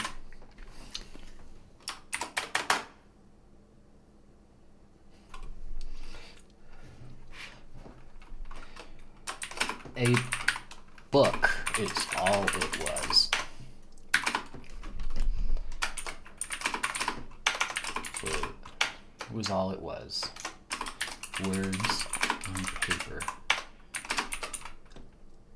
Yet it had a profound impact on Manor Farm. It quickly the rounds. The chickens read it. Read it to the hens.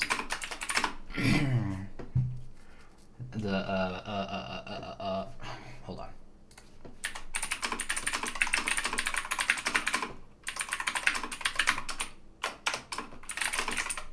Still be there.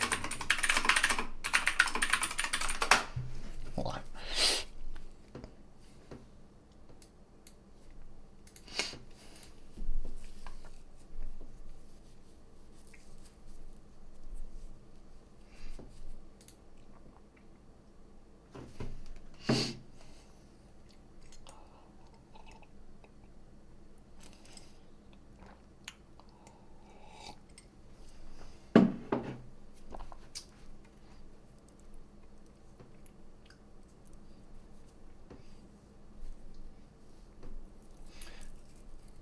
Mindless sluggers. The cows told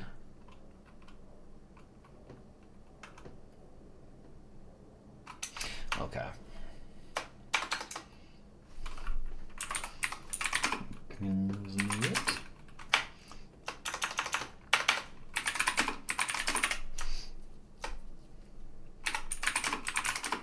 hens knew it. Cows spy it. Even some of the sheep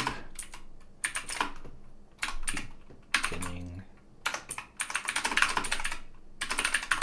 shed their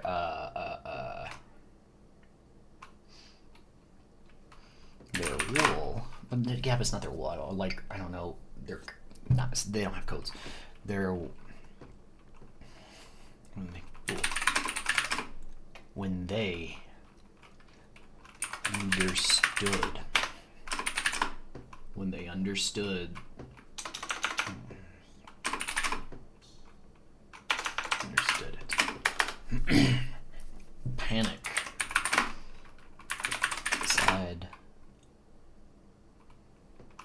Panic. Anger. Resentment.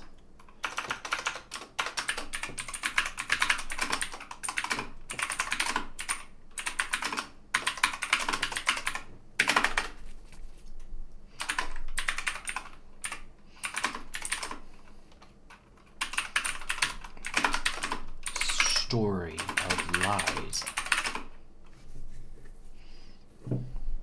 about him and his past. How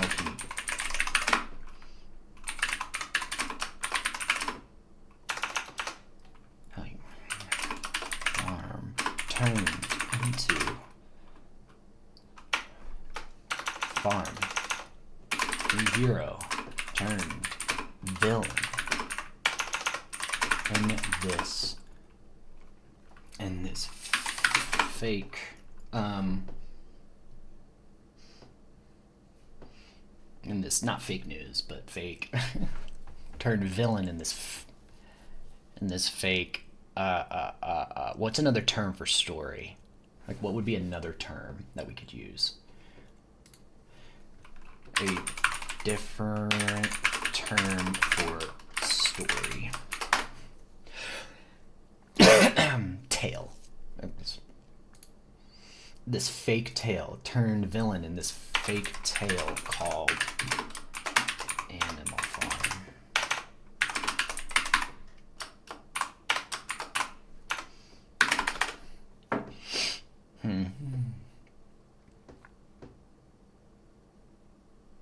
Quickly made the rounds. The hens knew it. The cows swore by it. Even some of the sheep were beginning to shed their wool when they understood it. Panic, anger, resentment, all rising within Manor Farm. Napoleon was furious. A story of lies about him and his past. How he greatly helped me. A hero turned villain in this tale called Animal Farm. Pigs gathered inside. What was the house called? Pigs gathered inside. Farm was referred to as the farmhouse. The farm itself was called Manor Farm. Gathered inside the farmhouse for their weekly meeting, weekly discussion. And the talk of this meeting was Animal Farm.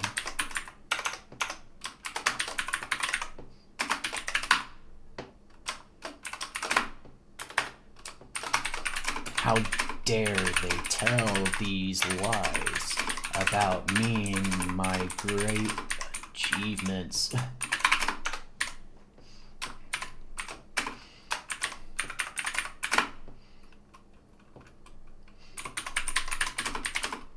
Screamed to start the meeting, and none of you saw it happening until it was already known by the animals.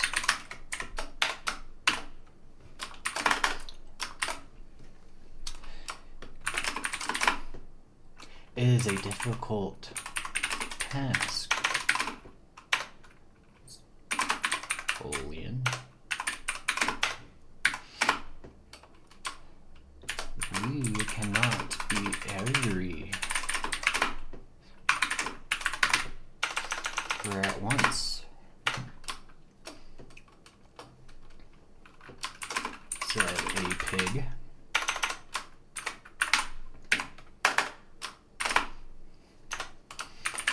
perhaps the book itself is a false narrative concocted by your enemies,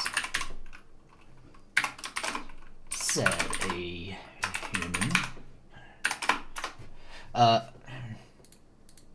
The pigs along with their human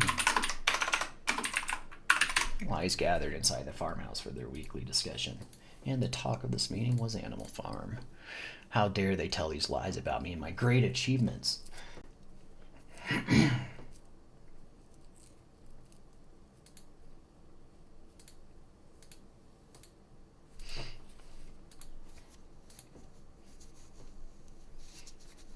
By your enemies.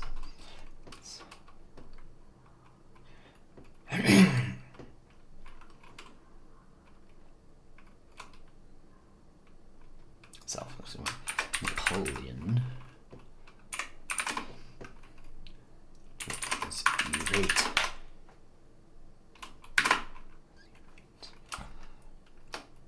Storming back and forth, throwing plates against the walls, food sticking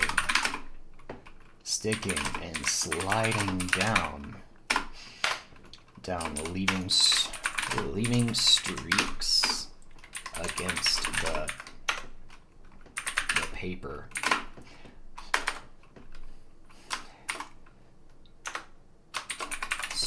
No. Squealer spoke up suddenly. I may suggest that perhaps we should get a copy of this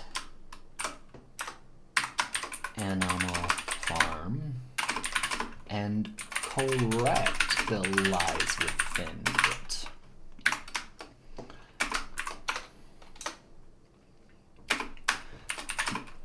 The story has already had an impact within the community. Taking it away will only exacerbate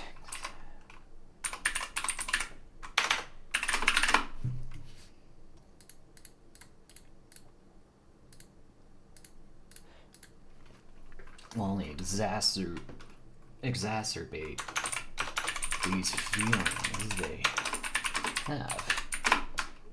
My advice is to correct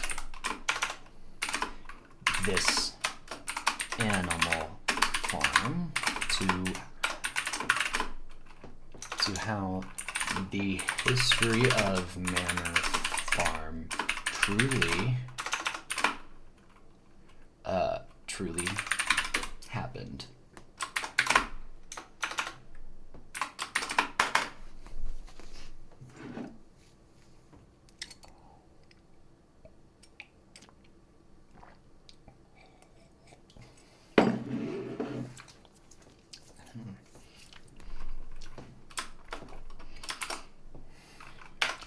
Truly happened. Okay.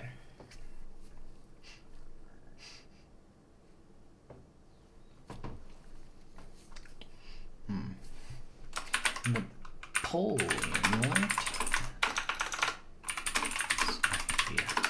the ability to change.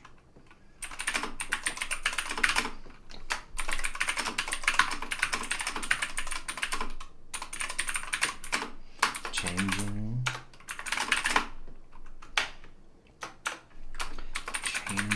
how perceive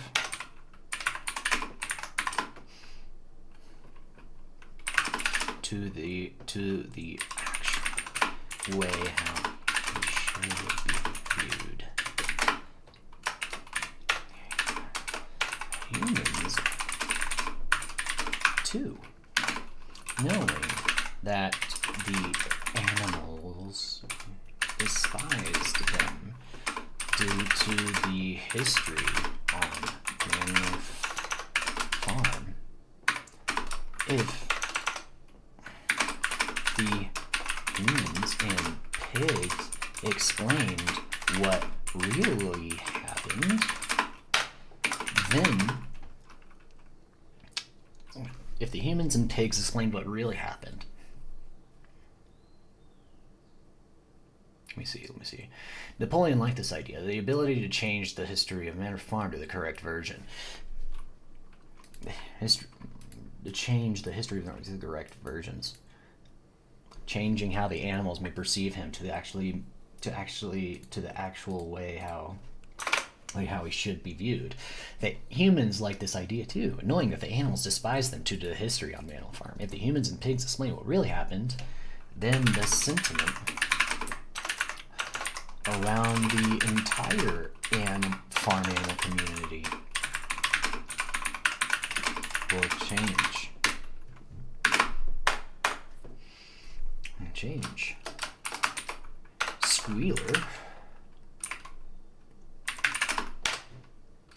Squealer, said Napoleon,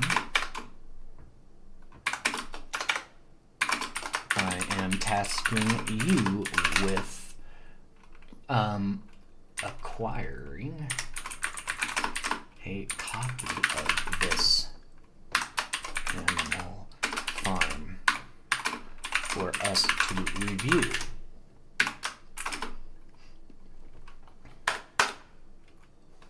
Squealer agreed.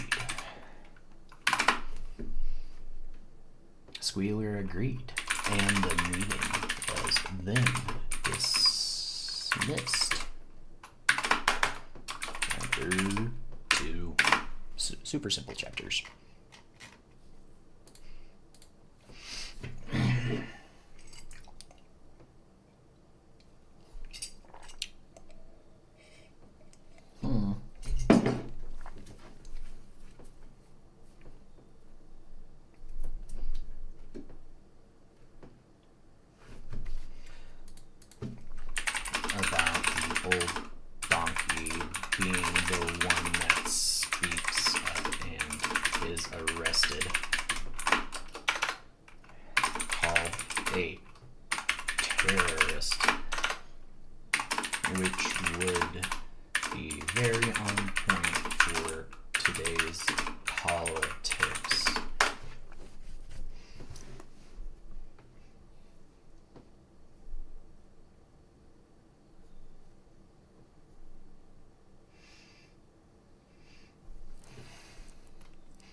So in your sequel, Benjamin finally breaking his silence after a lifetime of deliberate cynical detachment is enormously powerful. He's not a young idealist, he's the illusions because he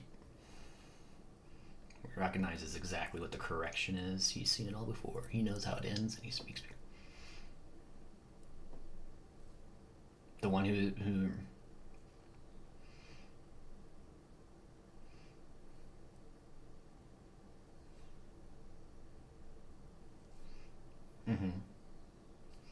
Okay.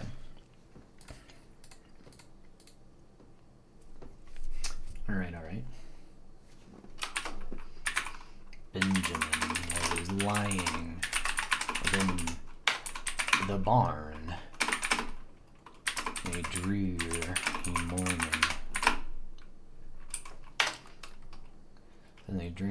morning, alone as all of the other animals had yet to complete their work, had yet to complete their farm work that day.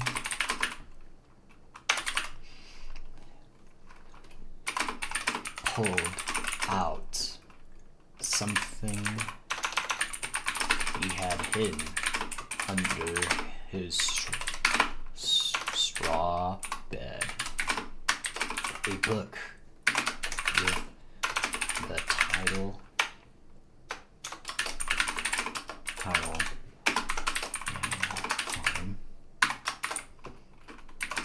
Again, he read it, remembering each moment as if it were yesterday.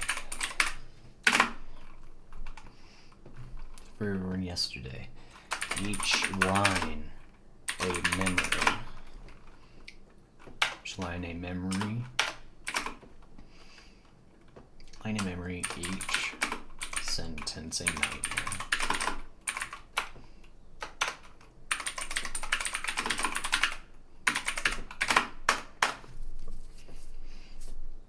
The door then opened slightly. The door then opened. Panicked.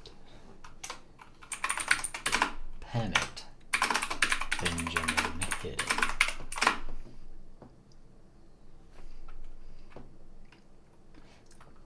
But then was relieved to see it was his old friend,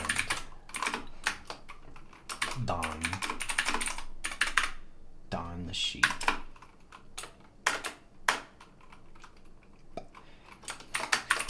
It is quite cold today, said Don. Yes, right, said Benjamin.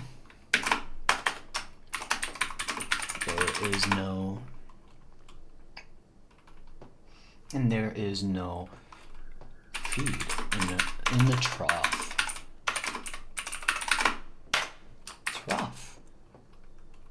Don said. I know.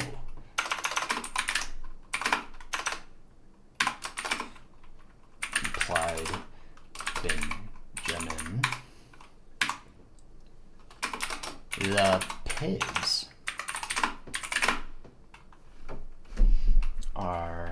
have yet to feed us. Perhaps there is something important.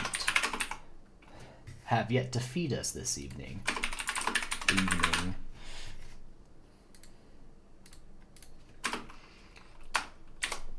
Very strange.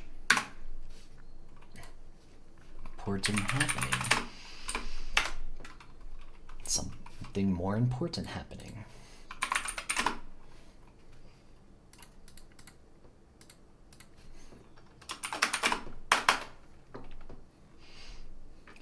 And there was, as later that evening, Squealer.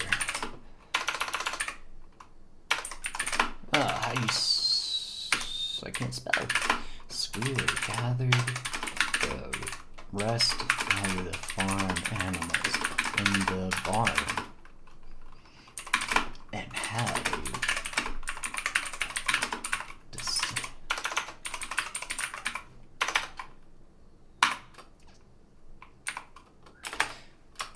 fellow animals of Manor Farm.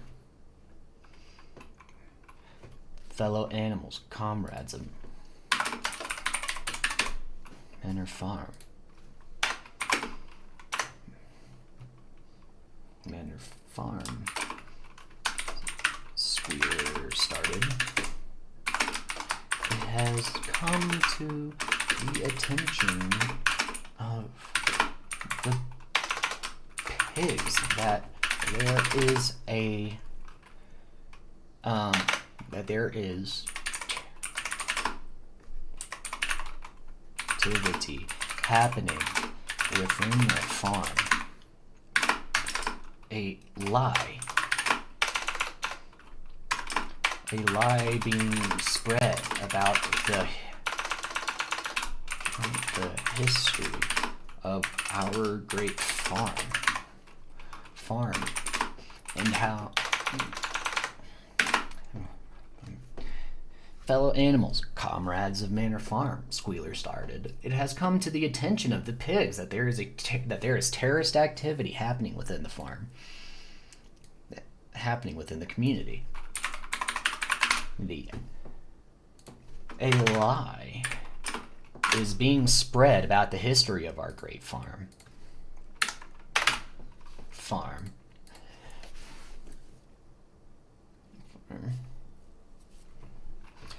A purpose.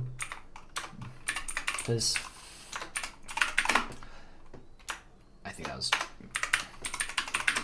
attempt to undermine authority of Napoleon's leadership.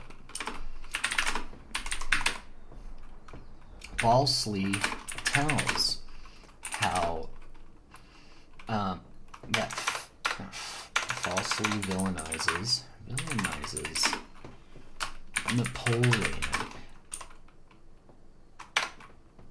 in order to push the narrative of snowballs. Narrative of snowballs.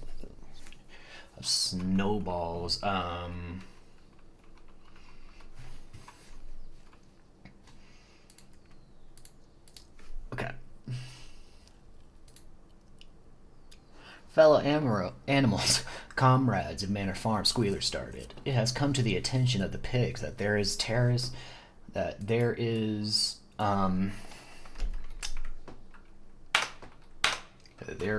wrongful activity. No. Terrorist achievements.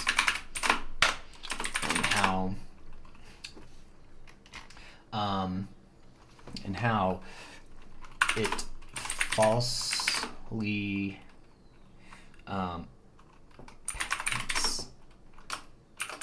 Major and Snowball as heroes.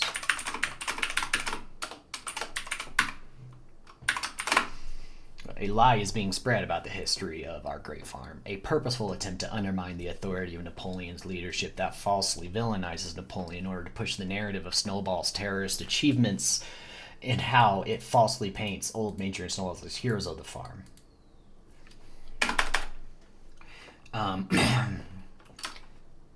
Old Major is now an enemy. Thought Benjamin. We all know this to be untrue. Squealer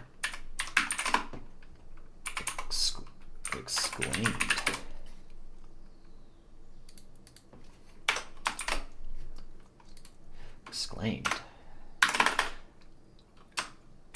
Therefore, we have created the actual history of our great farm.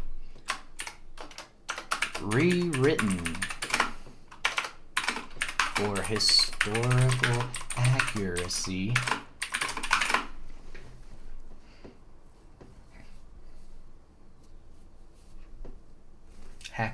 And for loyal animals to the true cause.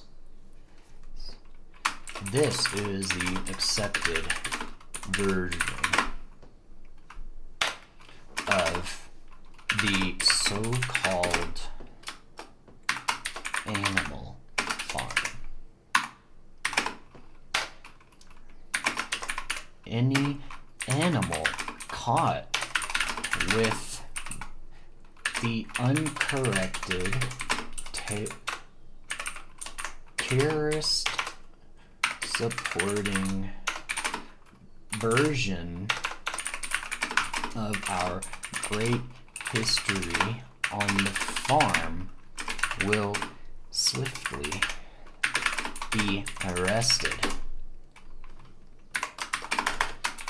Benjamin then thought about his hidden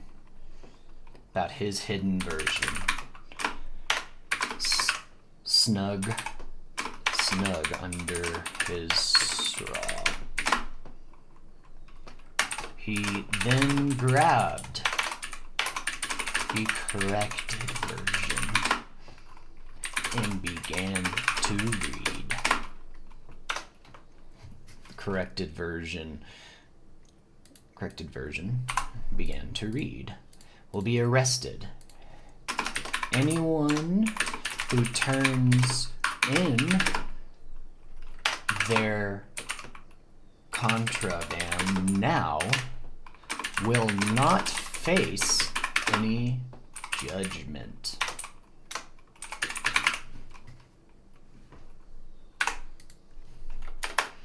Animals then began to grab their forbidden copies of Animal Farm.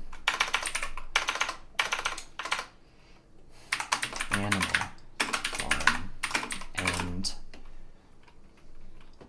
turned them in for the corrected version. The pigs then stuffed all of the forbidden copies into a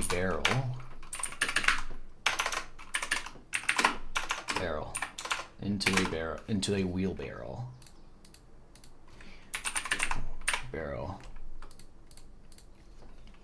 The pigs then stuffed all of the forbidden copies into a wheelbarrow, walked them outside in front of the barn, dumped them into a pile, poured on petrol, and ignited the stack. Cheers filled the air by the pigs, the sheep, and various other farmings, while many sat and watched indifferently. Benjamin then thought about his hidden version snuck underneath his straw. He then grabbed the correct version in his straw. How he would grab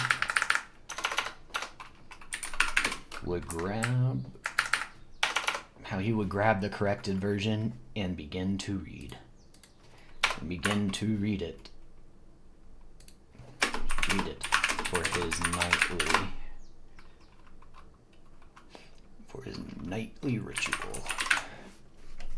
First two chapters of this short story, I think those are okay. It's a short story. Let's see. Are the first two short chapters. Here are the first two rough.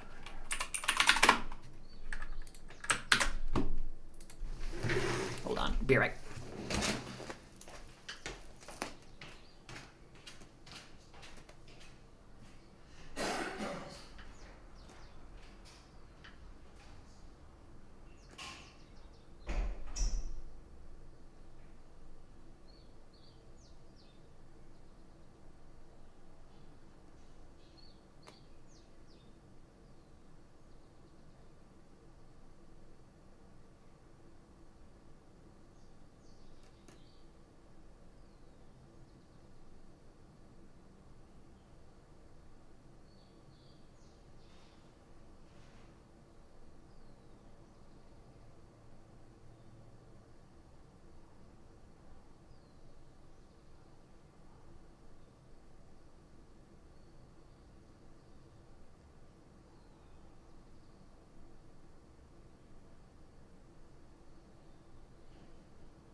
Thomas knows art.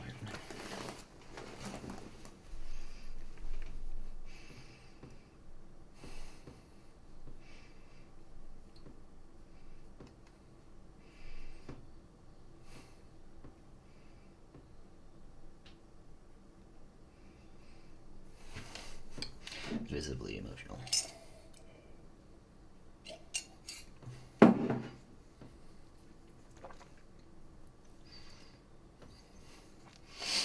Last.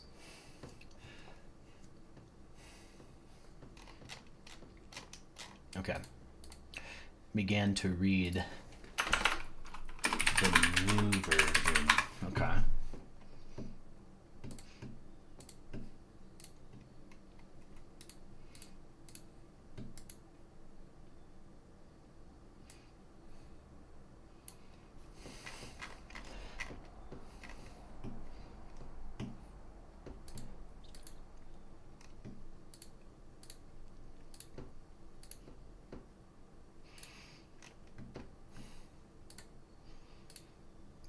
Napoleon said nothing. Then he picked up his plate of slop and threw it against the wall.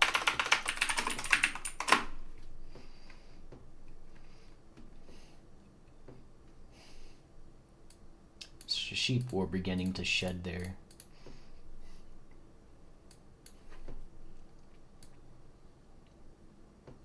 I swore by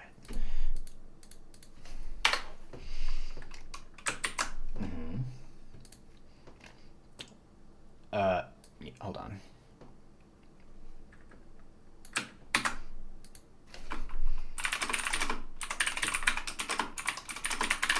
Slight changes.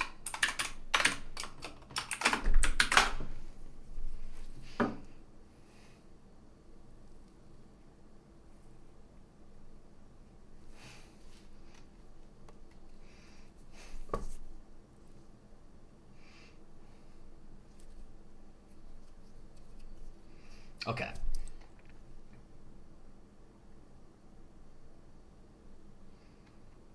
What it would.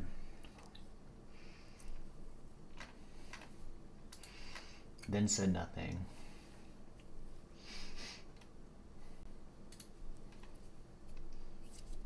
Spoke up.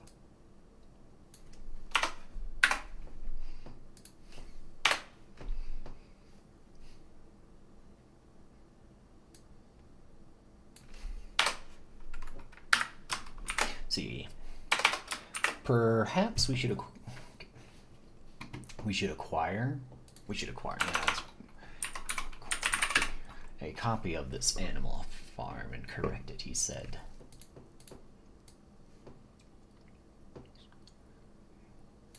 Correct it? I don't know. Taking it away will only make the animals more curious.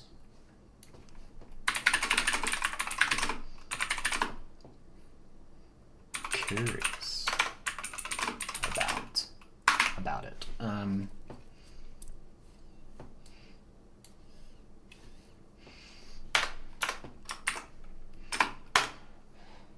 Napoleon looked.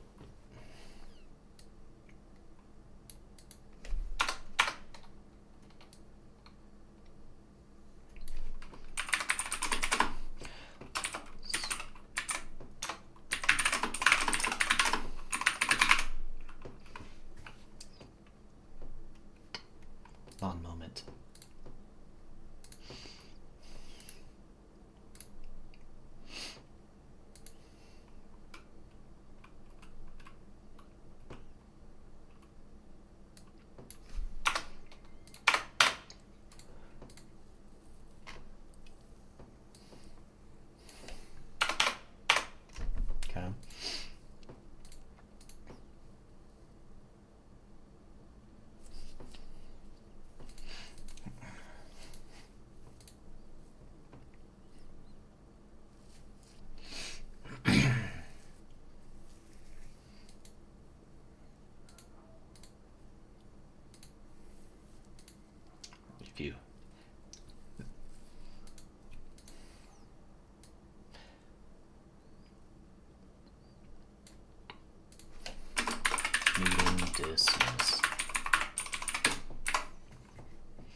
this version.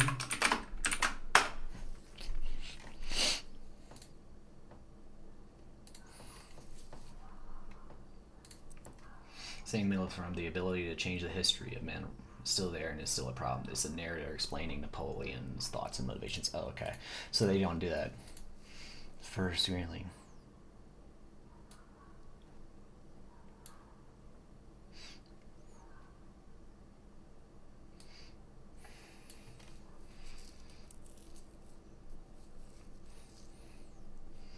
Okay.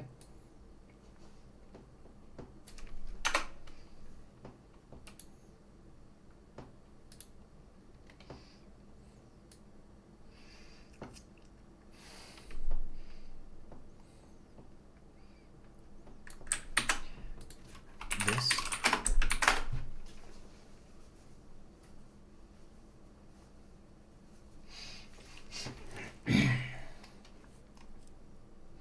Taking it away should be capitalized. Oh, I see.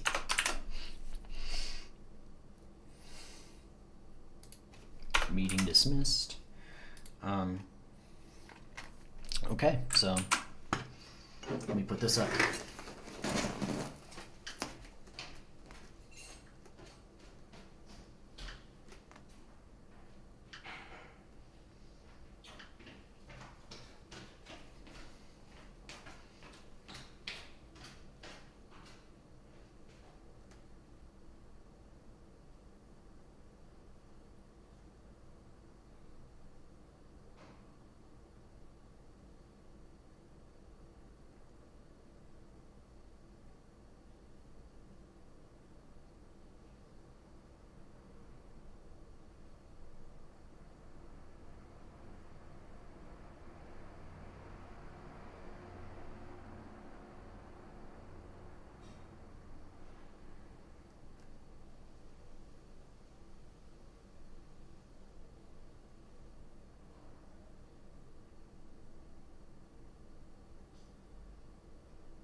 Okay.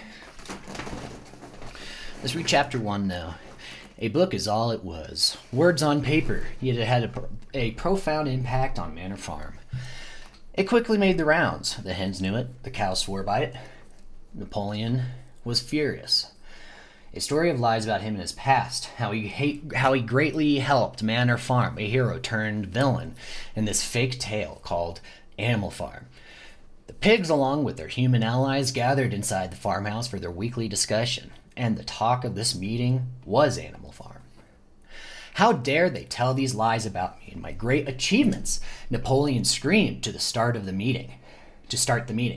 And none of you saw it happening until it was already known by the rest of the animals. It is a difficult task, Napoleon.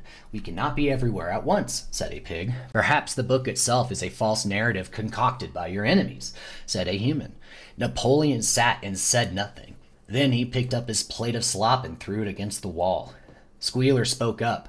Perhaps we should acquire a copy of this Animal Farm and correct it. Taking it away will only make the animals more curious about it. Napoleon looked at Squealer for a moment. Squealer, said Napoleon, I am tasking you with acquiring a copy of this Animal Farm for us to review. Meeting dismissed. Benjamin was lying within the barn on a dreary morning, alone with all the other animals had yet to complete their farm work that day. He pulled out something he had hidden under his straw bed, a book with the title Animal Farm. Again, he read it, remembering each moment as if it were yesterday, each line a memory, each paragraph a nightmare. The door then opened. Panicked, Benjamin hid it, but then was relieved to see it was his old friend, Don the sheep. It is quite cold today, said Don. Yes, quite, said Benjamin. God. Yes, quite, said Benjamin, and there is no feed in the trough, Don said. I know, replied Benjamin. The pigs have yet to feed us this evening. Very strange. Dreary, on a dreary evening. alone as all the other animals had yet to complete their farm work that day. He pulled out something and is hidden under his straw bed, a book with the title Animal Farm. Again, he read it, remembering each moment as if it were yesterday, each line a memory, each paragraph a nightmare. The door then opened. Panicked, Benjamin hid it, but then was relieved to see it was his old friend, Don the sheep. "It is quite cold today," said Don. "Yes, quite," said Benjamin, "and there is no feed in the trough," Don said. "I know," replied Benjamin. "The pigs have yet to feed us this evening. Very strange. Perhaps there is something more important happening." And there was, as later that evening, Squealer gathered the rest of the farm animals in the barn and had a very important discussion. "Fellow animals, comrades of Manor Farm," Squealer started. "It has come to the attention of the pigs that there is wrongful activity happening within the community. A lie is being spread about the history of our great farm, a purposeful attempt to undermine the authority of Napoleon's leadership that falsely villainizes Napoleon in order to push the narrative of Snowball's terrorist achievements and how it falsely paints Old Major and Snowball as heroes of the farm. Old Major is now an enemy," thought Benjamin. "We all know this to be untrue," Squealer exclaimed. "Therefore, we have created the actual history of our great farm, rewritten to the historical accuracy for loyal animals to the true cause. This is the accepted version of the so-called Animal Farm. Any animal caught with the uncorrected terrorist-supporting version of the great history on the farm will swiftly be arrested. Anyone who turns in their contraband now will not face any judgment." Animals then began to grab their forbidden copies of Animal Farm and turn them in for the corrected version. The pigs then stuffed all the forbidden copies into a wheelbarrow, walked them outside in front of the barn, dumped them into a pile, poured on petrol, and ignited the stack. Cheers filled the air by the pigs, the sheep, and various other farm animals, while many sat and watched indifferently. Benjamin then thought about his hidden version, snuck under his straw. He would grab the corrected version and begin to read it for his nightly ritual. Chapter 3. Everyone was very familiar with the actual history of Manor Farm. After just a couple of weeks, how Old Major was a drunken old pig who manipulated the animals for his death. How Snowball took over his position.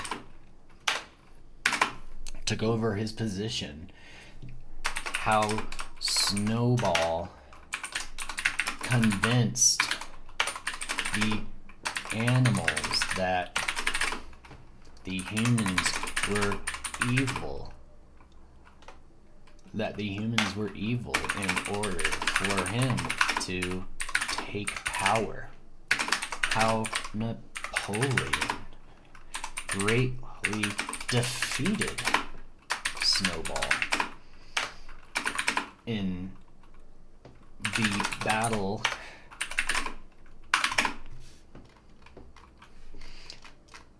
the battle of the cowshed.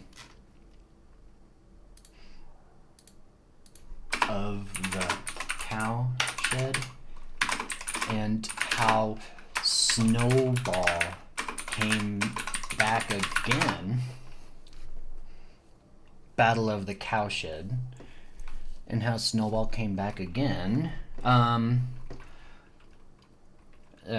the battle of, what was it called? The Battle of the Windmill. Battle of the Windmill. Back again at the Battle of the Windmill. Destroyed it. And the humans came to the aid of the farm animals.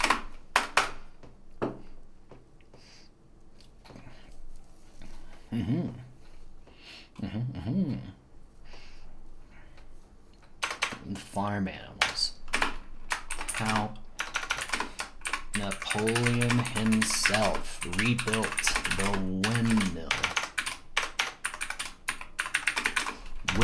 windmill by carrying the stone on his back. On his back in the pouring rain.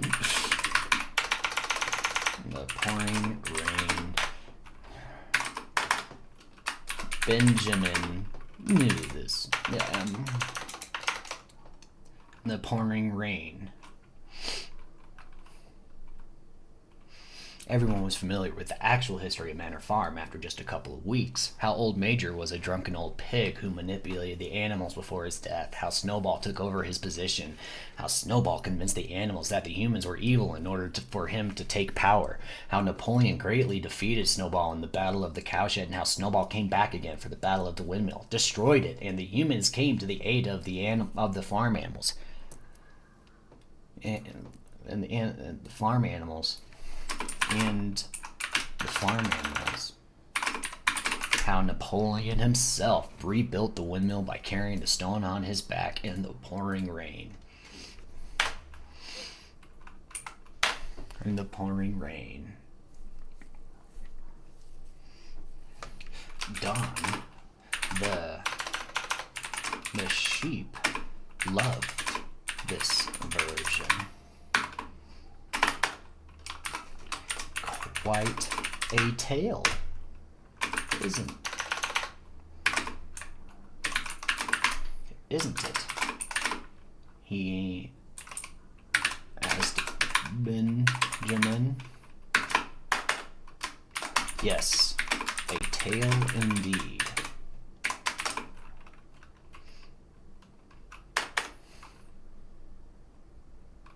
Tale indeed. Perhaps one day we can be like Napoleon, said Don.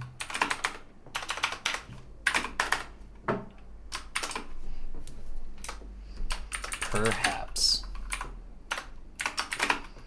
replied Benjamin.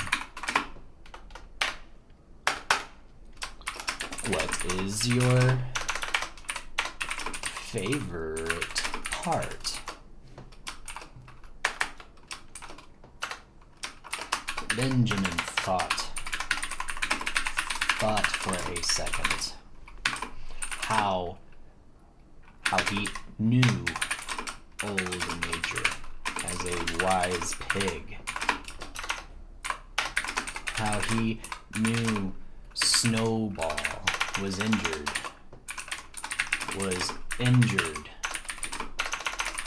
in the battle of the cowshed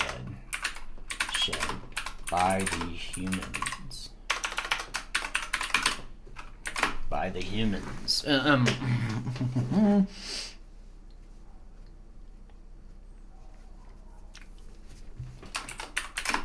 How Napoleon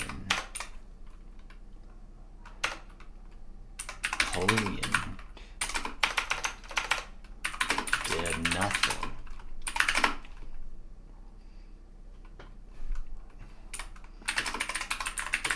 Of the windmill.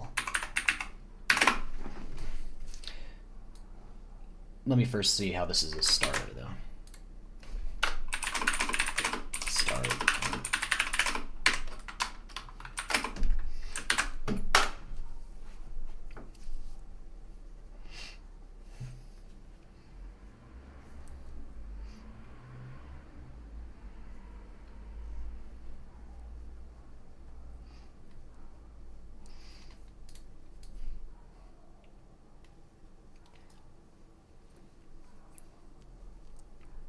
Barn floor speaking in the lamplight, every animal.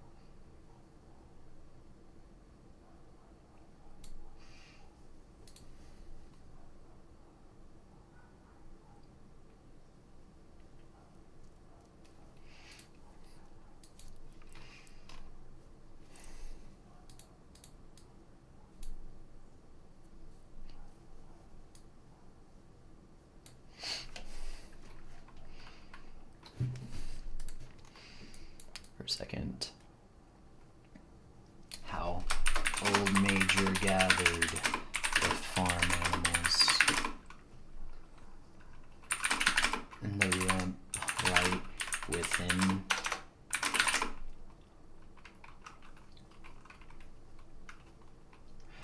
the barn before his death, preaching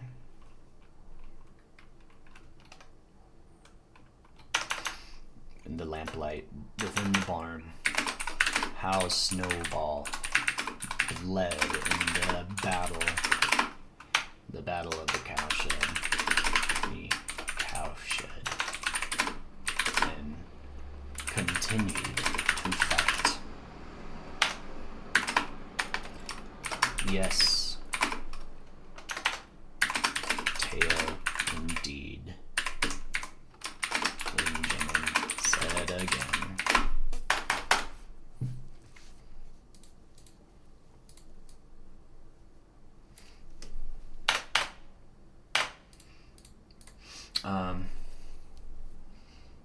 Fight.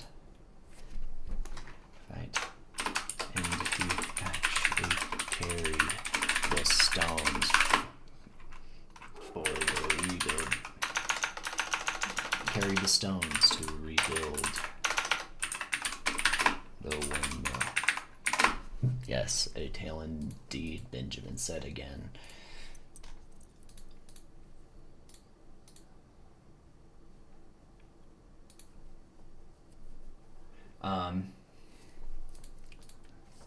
Indeed. Well, indeed. Okay, I'm trying to think of. Let's smoke. Let's get some creative juices flowing.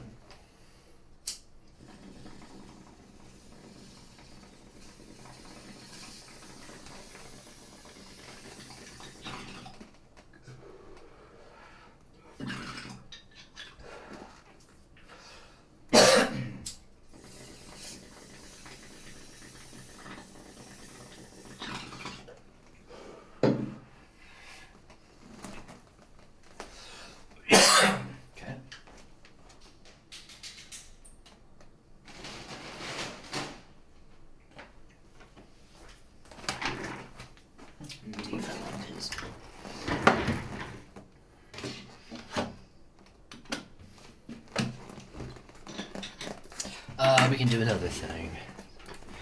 Okay, when Benjamin walked into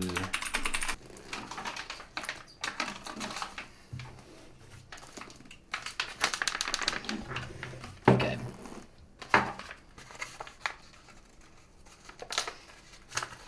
How Old Major gathered the farm animals.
Forbidden copy of Animal Farm.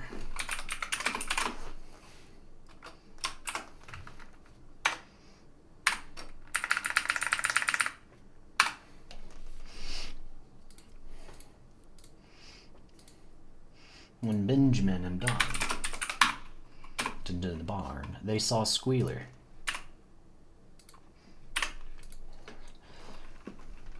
It's Animal Farm. I'm sorry, said Don, but you know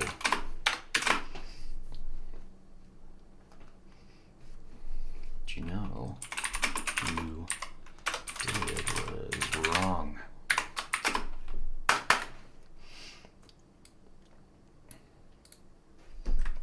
Let's just see.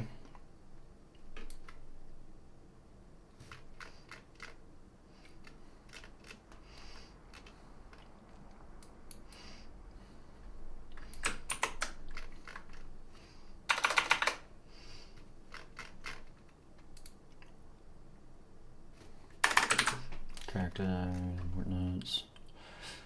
Plot draft.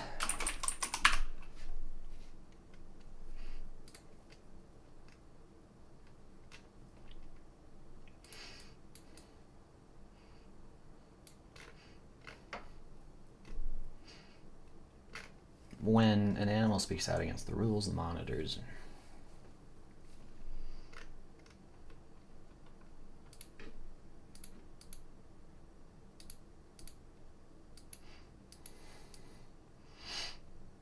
Face or S.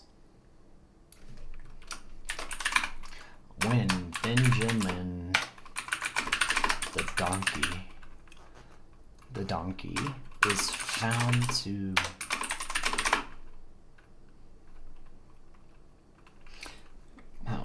the donkey is found to have a forbidden copy of Animal Farm.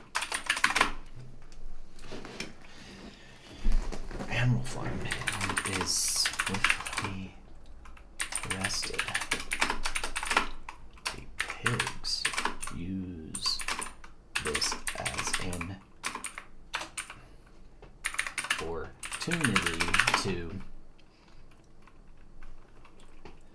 opportunity to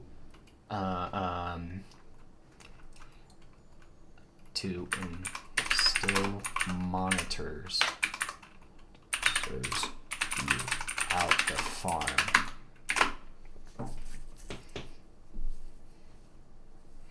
Out the farm. Then, when it is found that there is a secret rebellion being plotted to free Benjamin, the other animals are then swiftly corrected and are then arrested. Then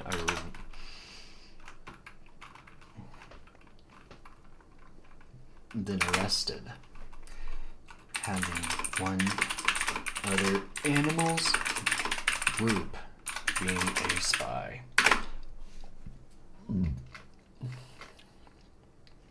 Okay. Let's copy all this. Okay, here is the rough draft plot in the first 3 short chapters. I may expand on chapter 3 much more. I don't know. We'll see. See what he thinks. It just sucks. It fucking sucks.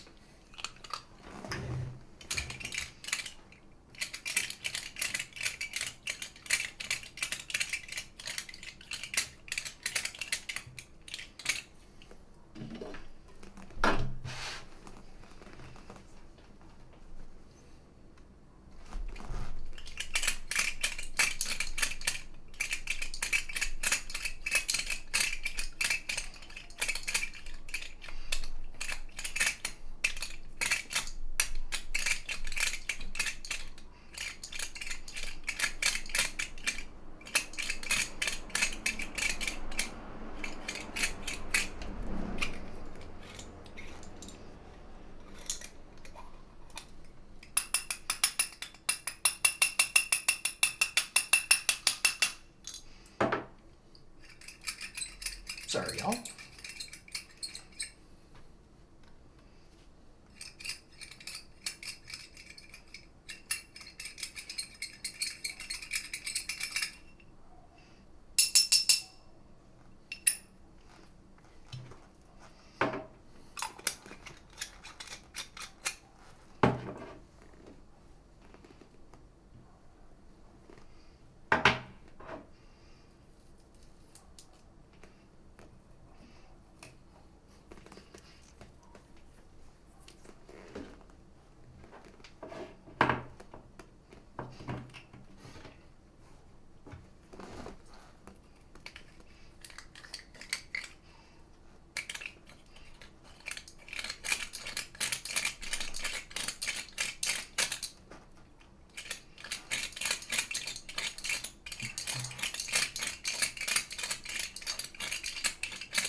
a second.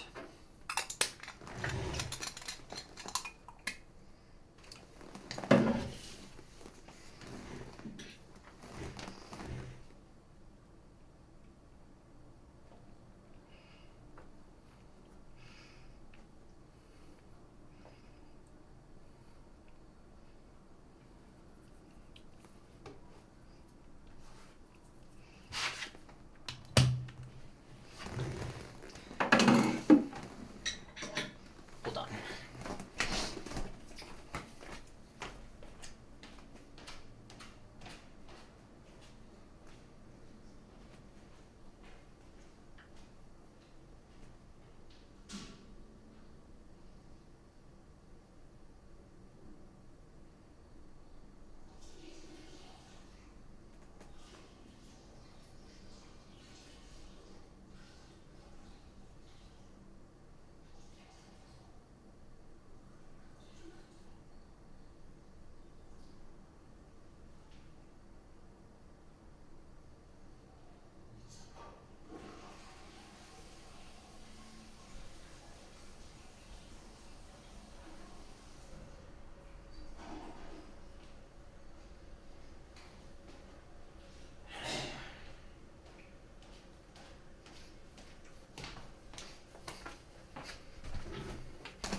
Did was wrong. The animals gathered within the barn. Within the barn, talk amongst them that a traitor has been found. Comrades.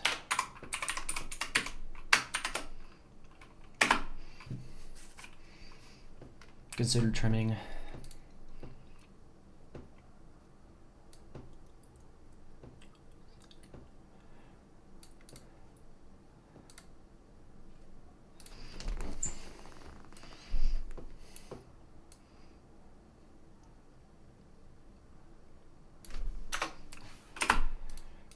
The barn.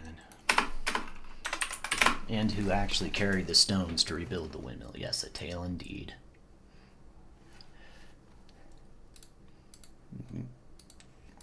In the barn, talk amongst them that a trainer has been found. Comrades. Squealer shouted.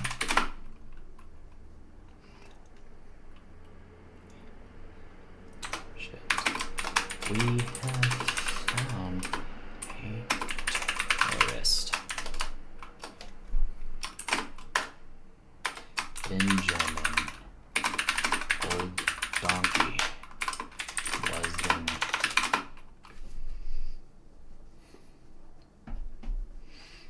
Benjamin the old donkey. Ooh. I know exactly what happens. Animals correcting the version of the forbidden copy swiftly. To instill monitors throughout the farm. And swiftly arrested. A show trial where Squealer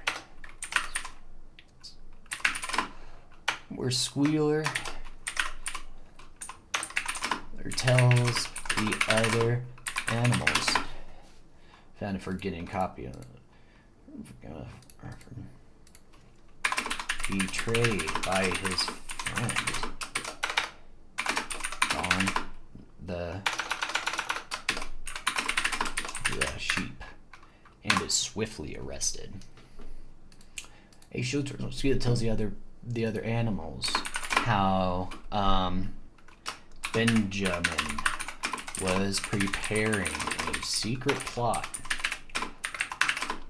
to overthrow Napoleon by spreading the forbidden copy Animal Farm. Influence the other farm animals. Now he and has, and how he was going to kill Napoleon.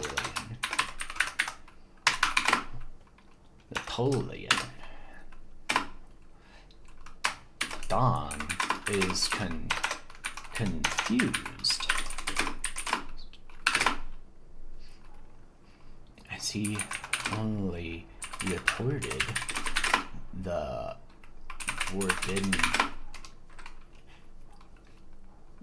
forbidden material. Nothing about a plot to kill Napoleon. Okay, cool. I like that. Then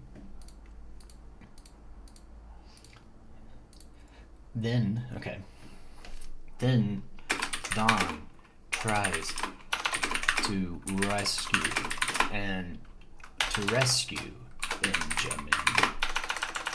Benjamin through a secret plan.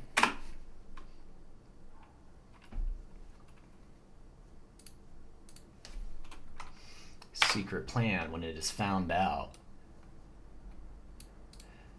The plan when it is found out by a spy within the group, betraying Don like how he betrayed Benjamin.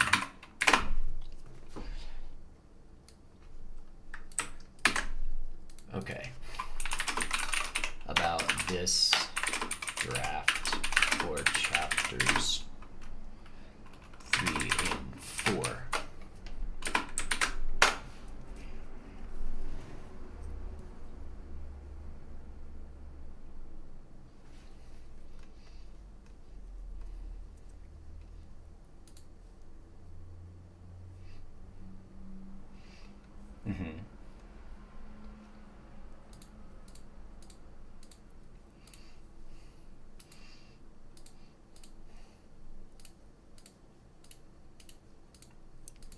And a monologue.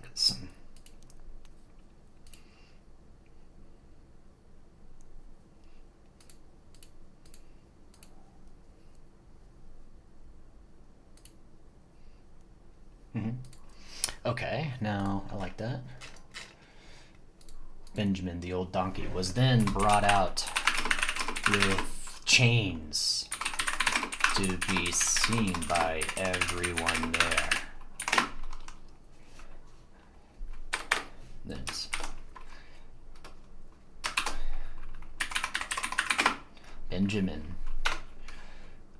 Benjamin, you have been accused of hiding forbidden material.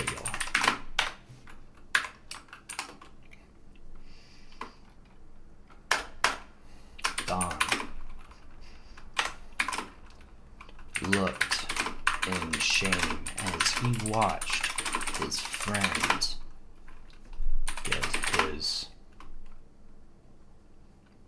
get his punishment.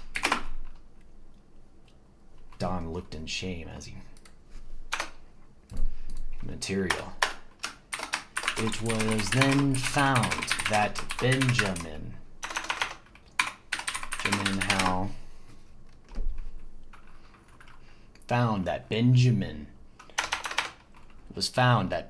was preparing an assassination plot material, and it was reported that Benjamin was preparing an assassination plot against Napoleon.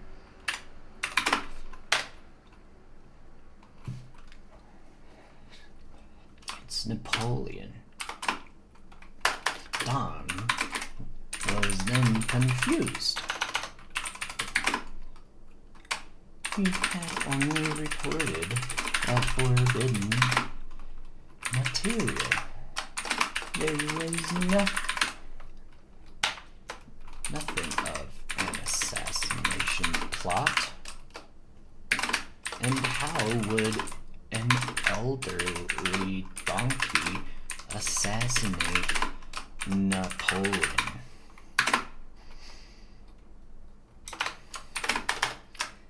Benjamin, traitor.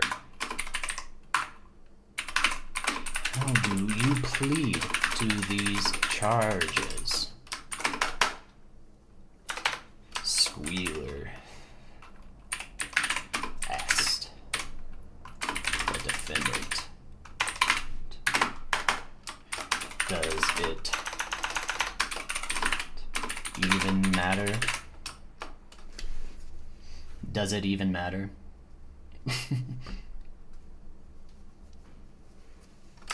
Matter? Benjamin replied, stunned. Squealer looked at Benjamin.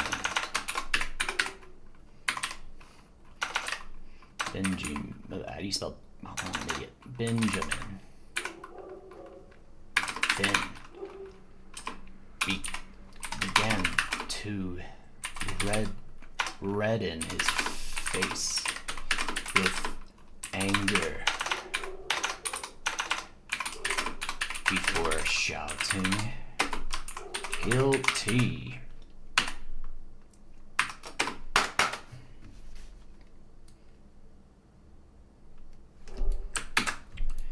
Okay, here's chapter 3 with Benjamin's one-liner. Tell me what you think.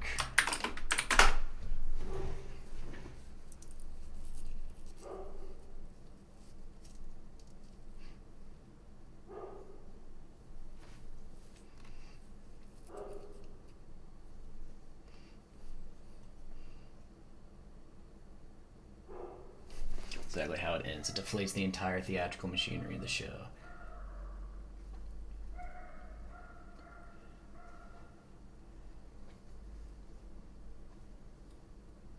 Small mechanical nose red in his face with anger. Turn him into his face reddened. Okay, I would agree with that. His face reddened.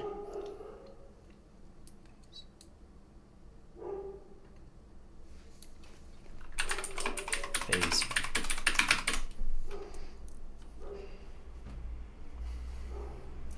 His face reddened.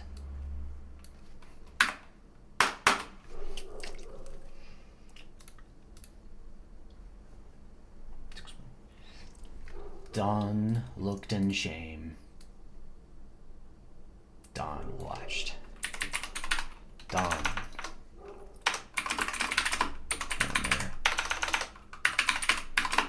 Watched on with shame. Okay.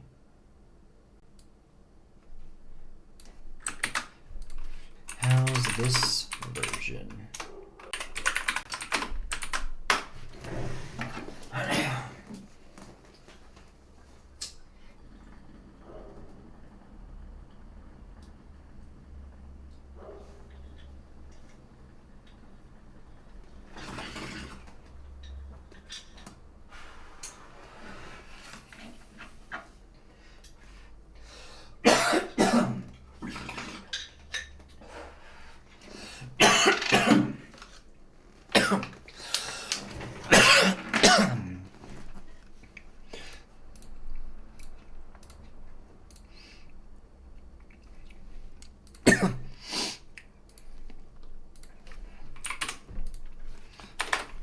Chapter 4.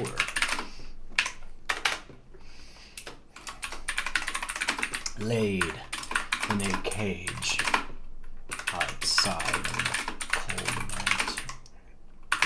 And air, at least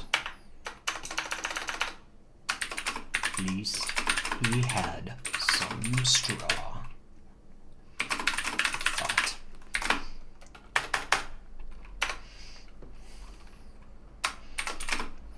He looked at the stars.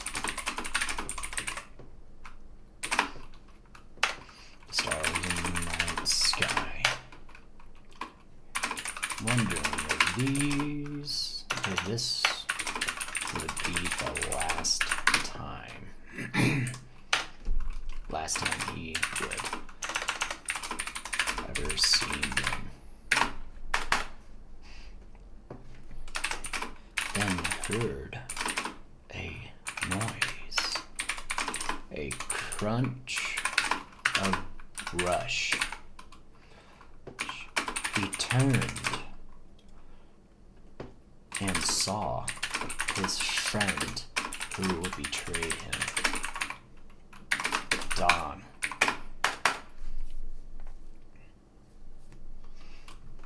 Don.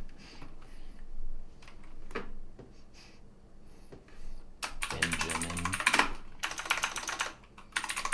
just looked at Don with his tired old eyes.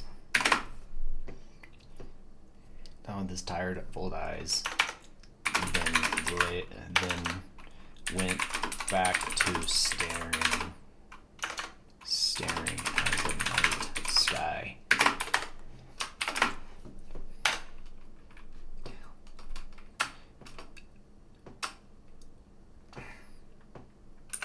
Old friend. Don said. Just looked at the night sky. Just continued to look up.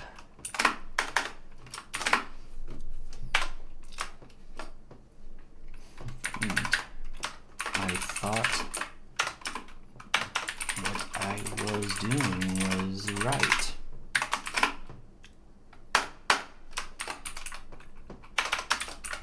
Don't we all?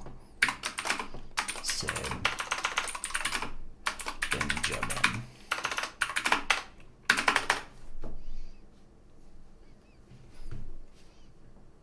Or didn't we all?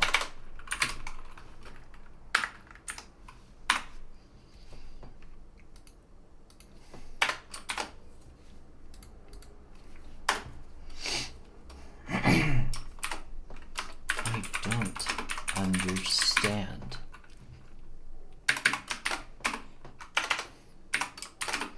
Don said.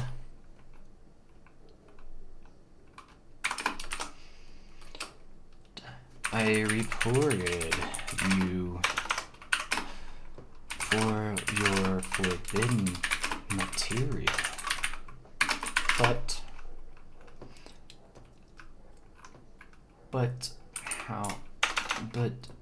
I did not know of the plot to assassinate Napoleon.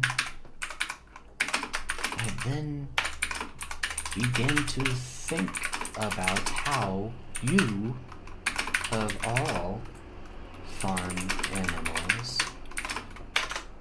could even accomplish such a thing. How were you going to do it? Have you ever considered they lie?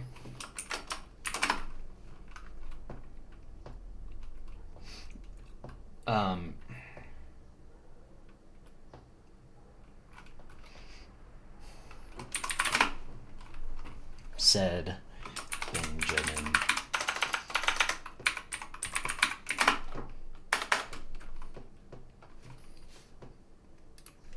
Benjamin asked. Don sat and thought for a moment about Benjamin and his words. I am going to get you out of here, Benjamin.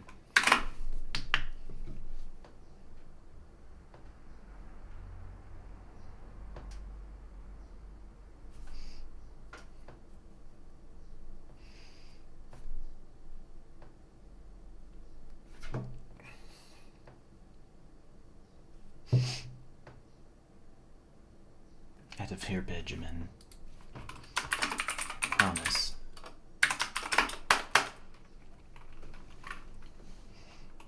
Benjamin.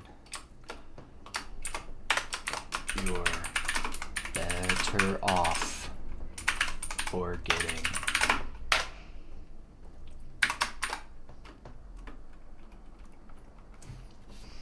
Benjamin looked at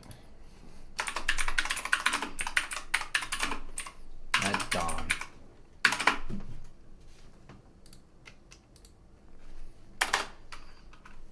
Forgetting. Chapter 5.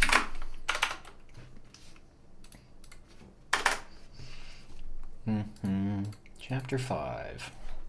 Dawn had gathered 3 of his closest friends outside of Benjamin.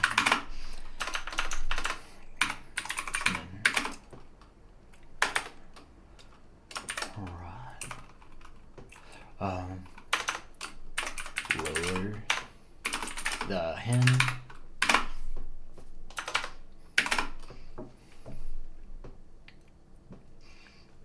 Roller the hen, who would be another one?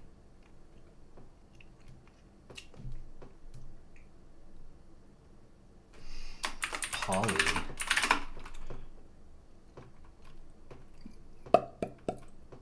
Polly the other sheep. Polly the other sheep.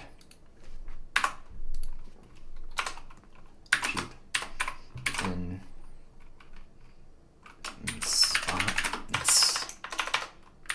Spots. The sheep and Spots the cow. Friends.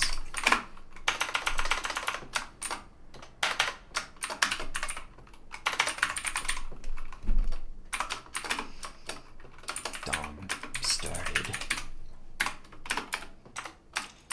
I believe something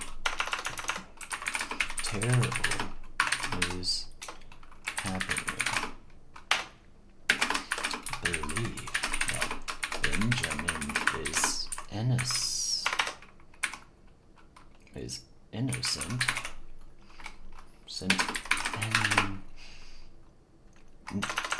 And Napoleon, along with the other pigs, are lying to us.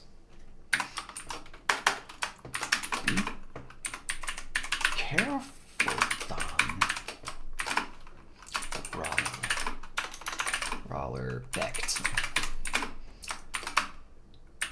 The pigs have put monitors everywhere.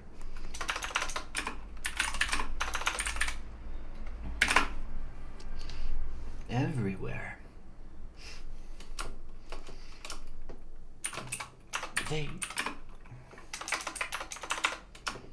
Squealer has put monitors.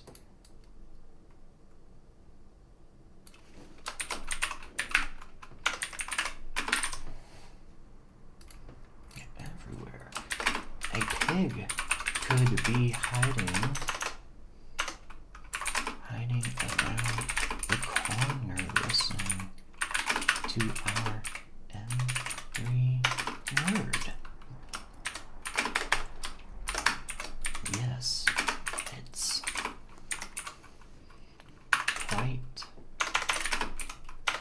dangerous. Done.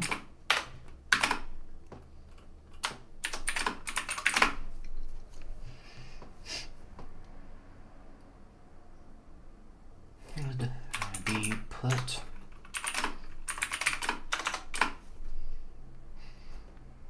we could be into Benjamin's situation for saying such things.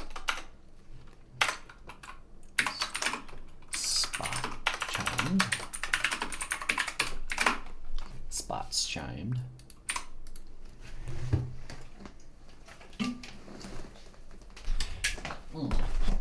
me a second, you will walk.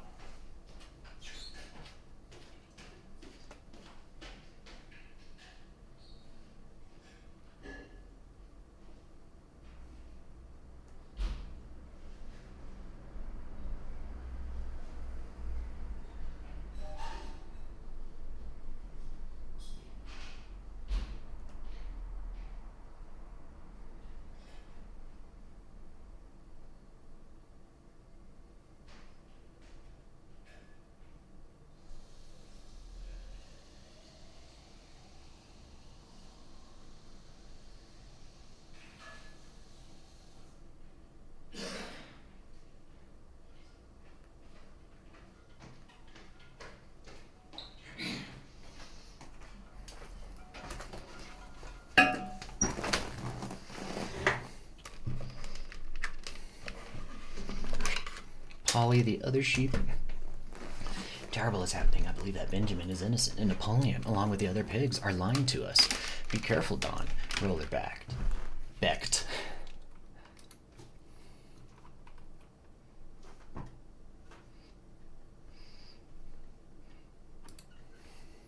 Squealer has put monitors everywhere. A pig could be hiding around the corner listening to our every word. Yes, it's quite dangerous, Don.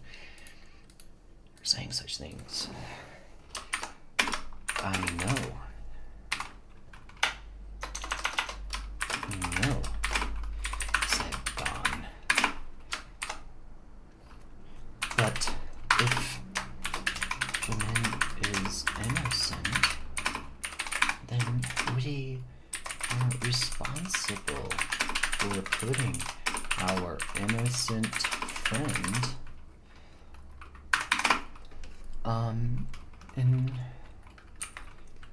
prison for getting our friend imprisoned for our friend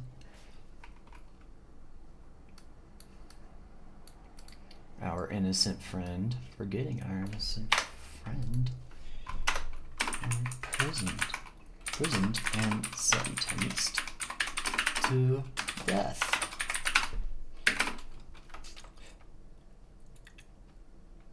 Sentenced to death.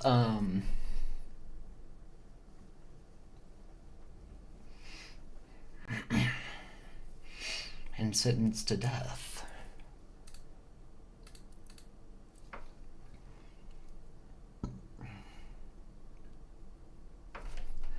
What type of world would we be allowing to happen if we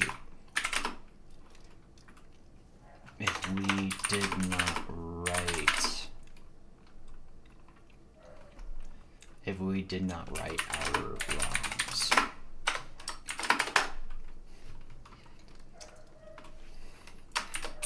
The animals all thought deeply for a moment, knowing what they would be doing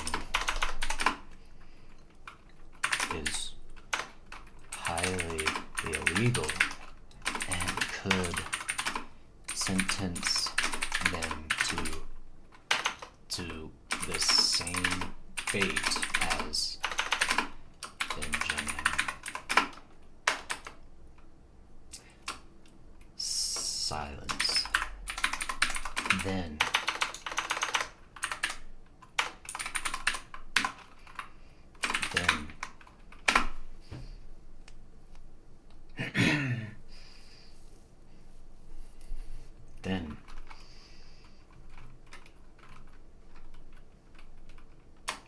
Polly spoke.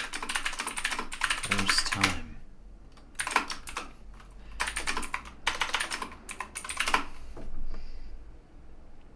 We must not speak of this after.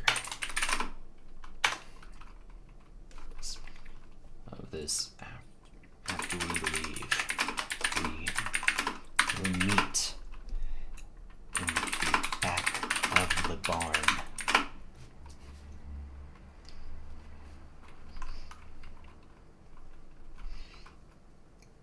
of the barn.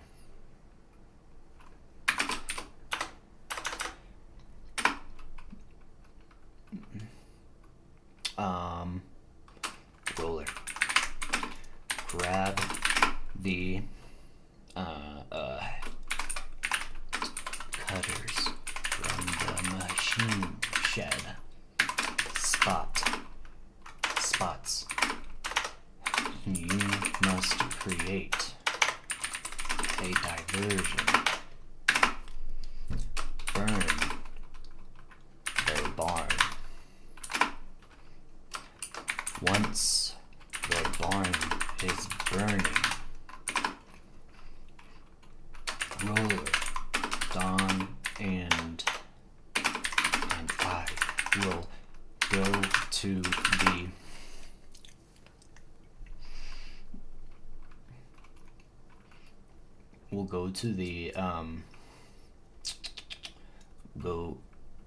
the cage and free Benjamin.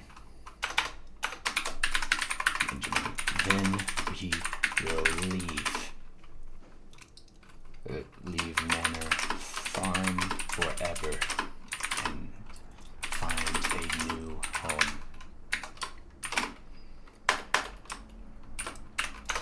It was agreed.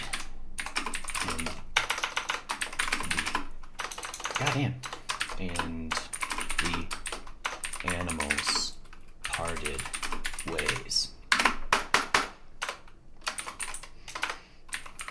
Chapter 5.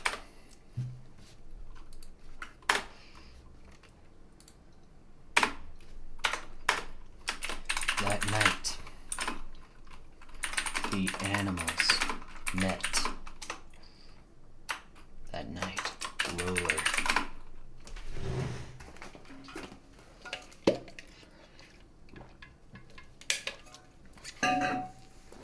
Roller Spots, Don, and Polly all met behind the barn like they agreed.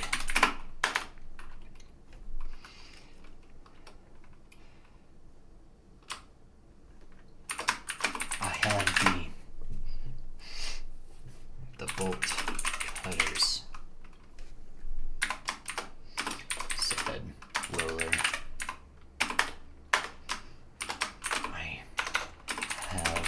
The petrol and matches.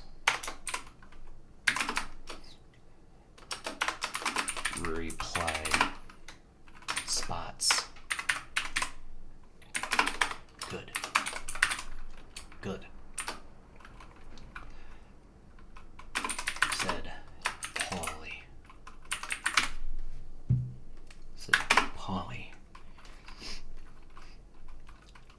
Spots. You go and dump the fuel in the barn. Make sure to wake up every animal asleep and get them out beforehand.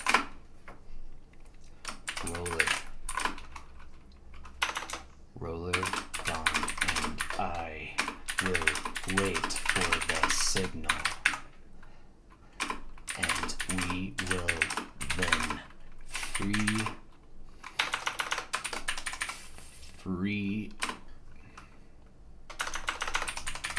Benjamin and meet at the farm gate to leave. All right. Spots ran to the barn,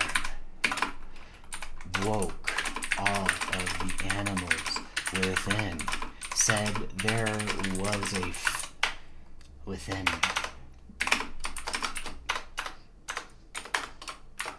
Fire. Spots shouted. Spots ran to the barn, poured some fuel in the corner, lit a match, and began the flames. She woke up. She woke all the animals within, shouting, "Fire!"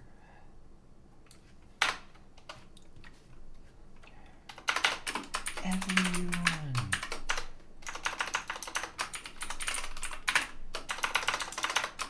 Everyone. Okay. Fuck.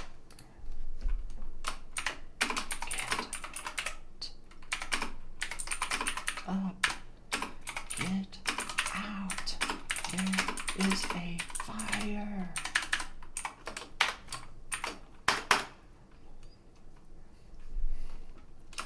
Polly and Dawn hiding. Polly, Dawn, and Lola hiding, hid behind a bush, and began to see the smoke rise. That's the signal.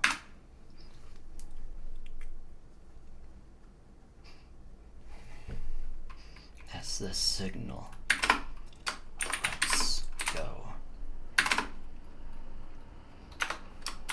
He said, Polly.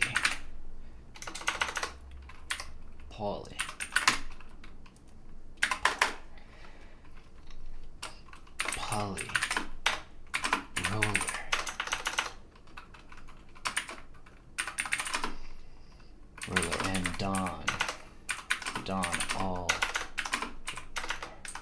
ran towards the cage where Benjamin lay. Don't worry, Benjamin.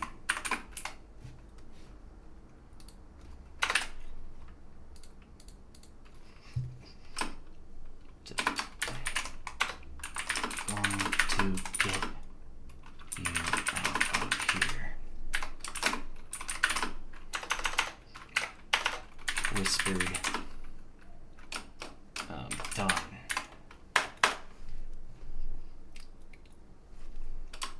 I don't think any of us are getting out of here, old friend, said Benjamin. That is when Squealer,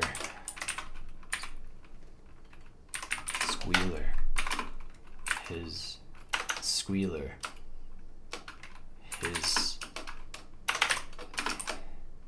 human friends, and Napoleon's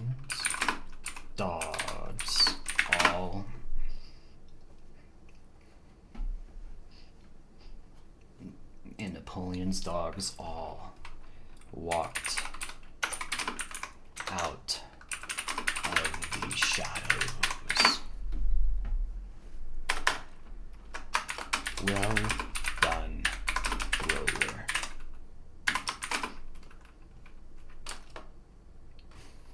Squealer smiled. Roller smiled and said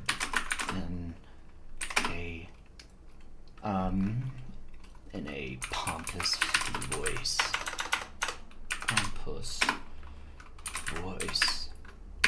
Well done, Roller. Polly and Dawn were shocked and looked at Roller in disbelief. You trade exclaimed Polly.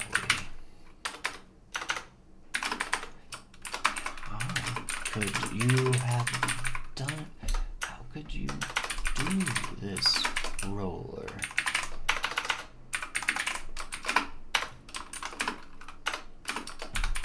Begged Don. I'm sorry, friends, Roller said. But you know what you did was wrong. Chapter 6. I'm shaking. Wonder if I have low blood sugar? I don't know. I took my pills.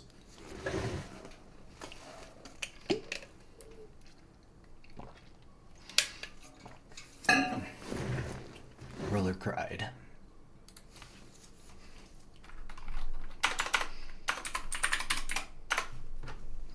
Chapter 6. Benjamin no longer was in the cage. Now, on the straw, laid Don.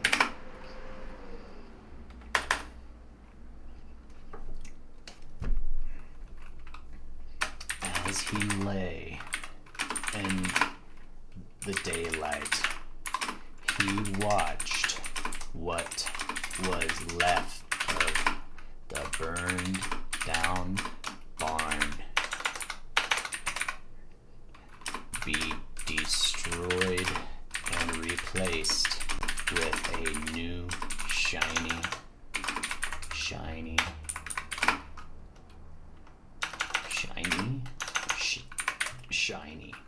metallic building, one that is a circle.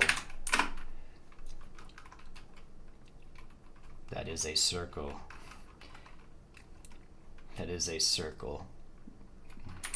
where all animals will lay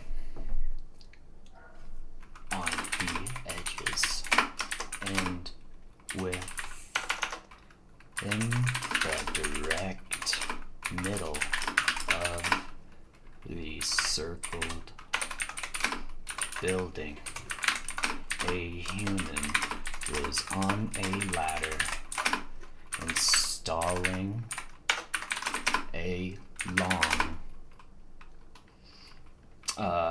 pole on a ladder, installing a long pole, and on top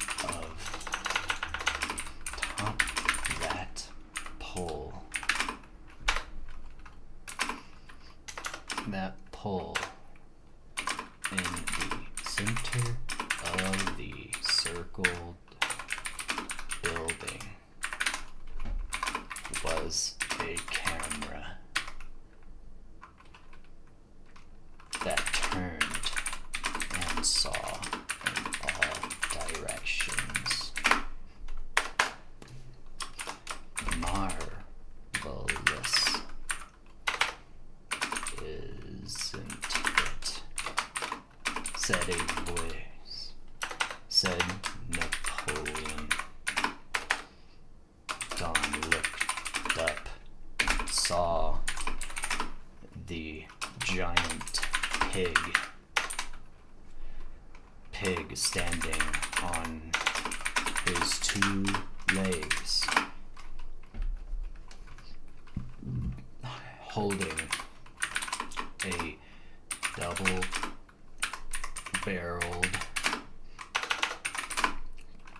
shotgun over his shoulder.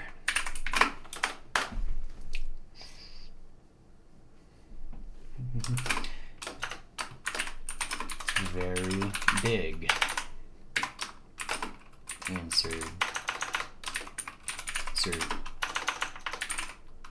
answered Don, and expensive, state of the art. The ability to observe, listen, and even predict any behavior on the farm.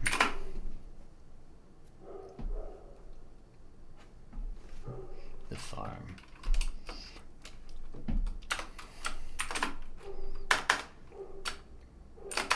But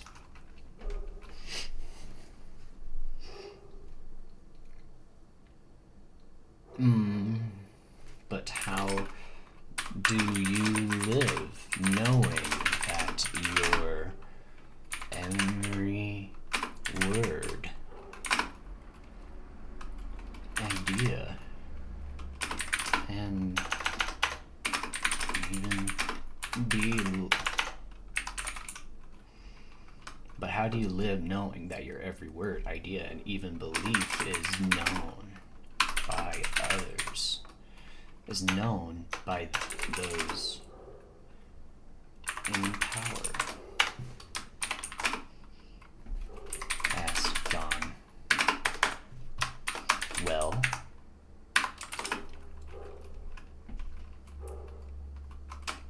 Napoleon answered.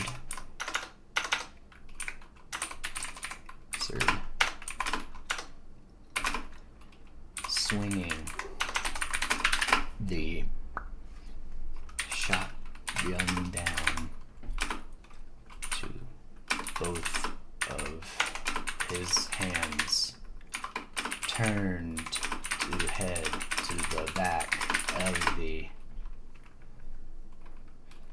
of the new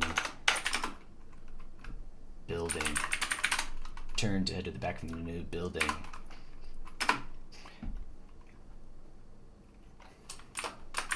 I don't.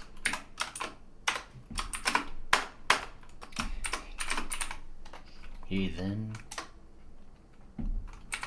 walked away. Don lay there in the straw, his old friend he betrayed once laid, and how he will have the same fate as he looked up and saw the camera that was now watching him above his cage, seeing the red blinking light as he heard the shotgun make its blasts. Nice, okay.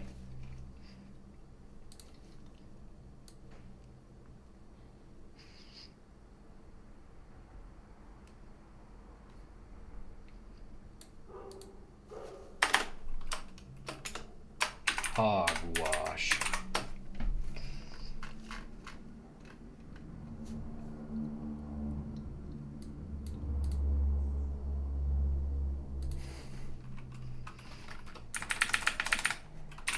Short story sequel.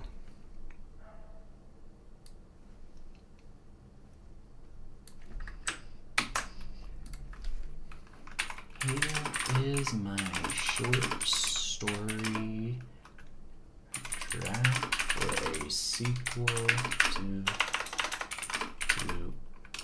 Orwell's Animal Farm.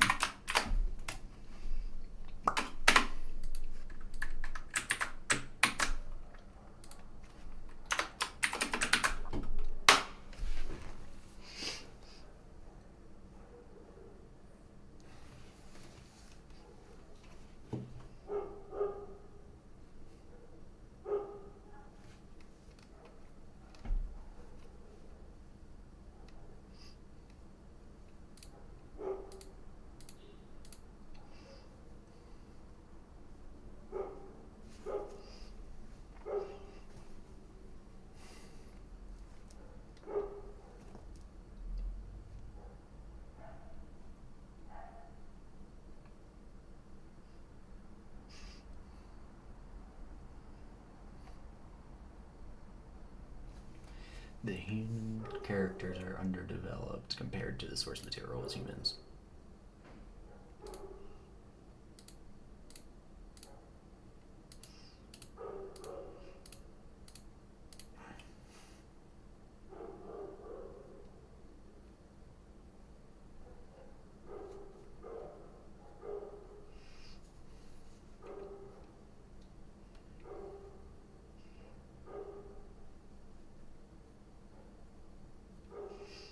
Title hogwash a good to them. Substack piece. Hold on.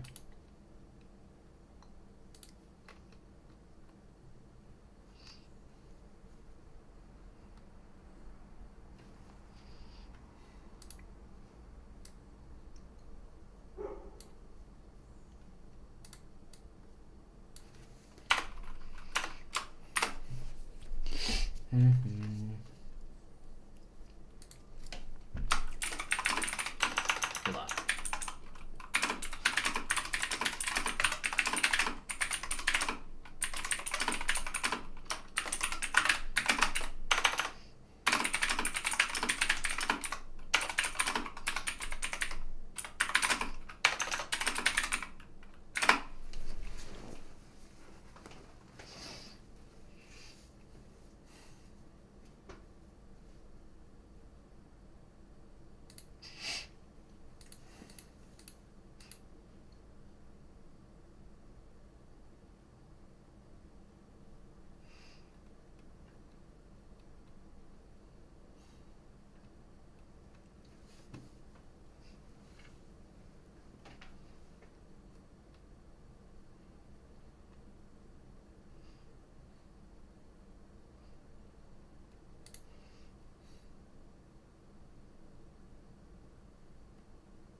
Okay.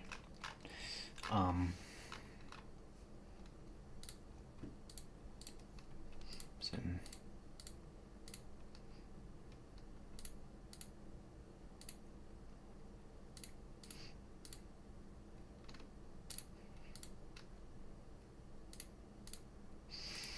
okay.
Oh, 4, 5,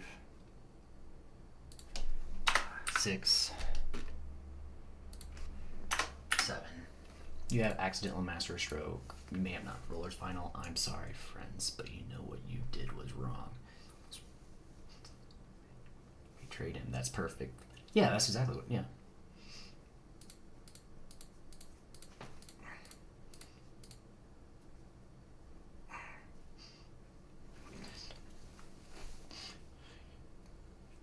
Yeah, it was meant to be.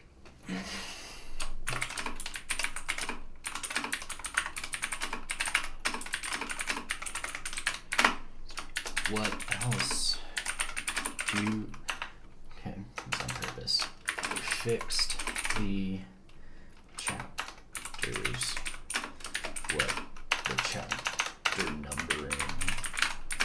What would you recommend next?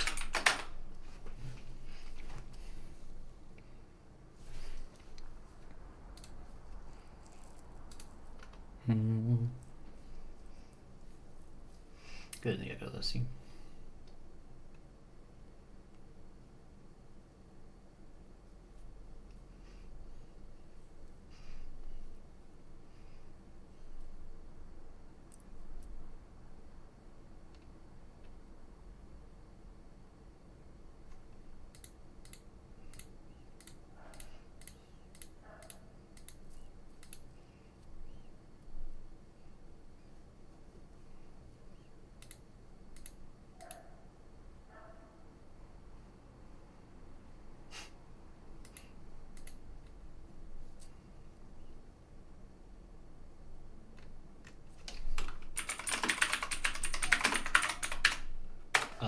Okay.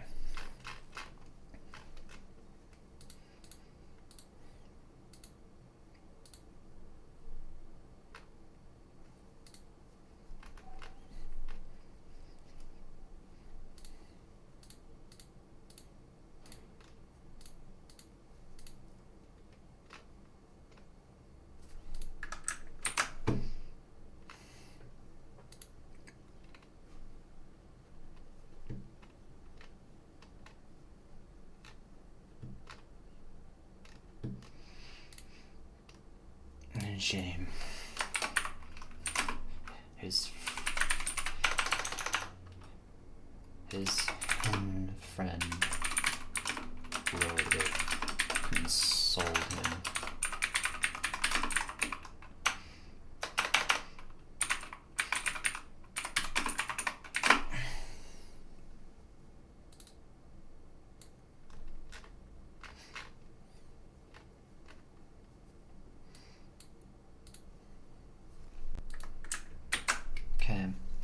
For subsexuality fusion, framing matters last of every years engage heavily into the intro before.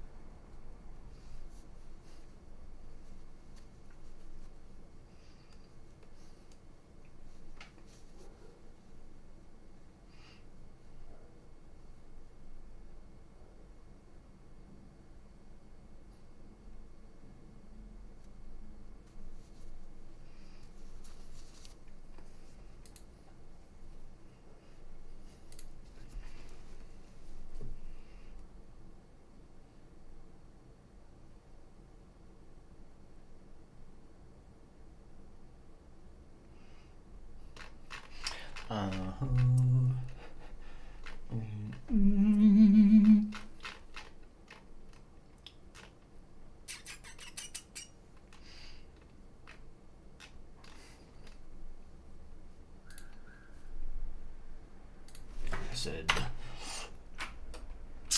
whoops.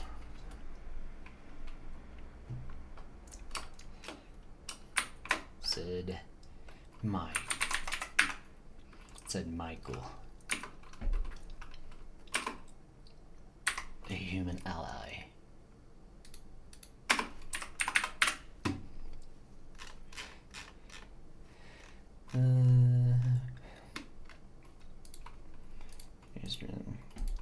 He said, circle building. Michael the human was on a ladder.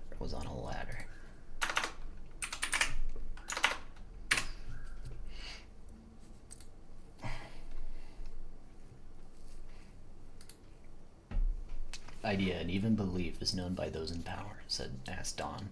"Well," Napoleon answered, swinging the shotgun down to both of his hands, turned to head to the back of the new building. "I don't." Then he walked. And then he then walked away.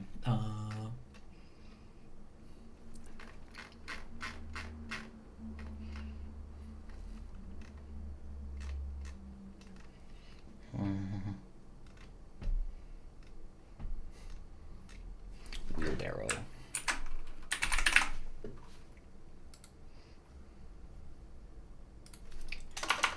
Wheelbarrow.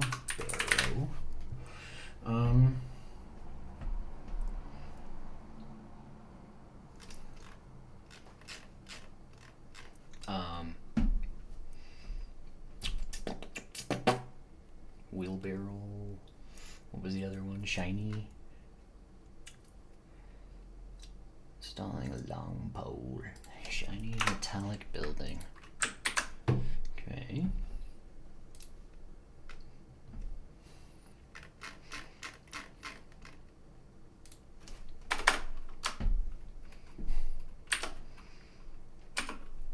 Hogwash corrected.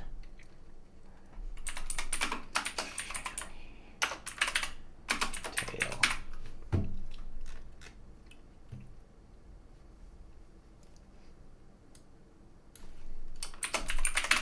Okay, how's this? Let's see.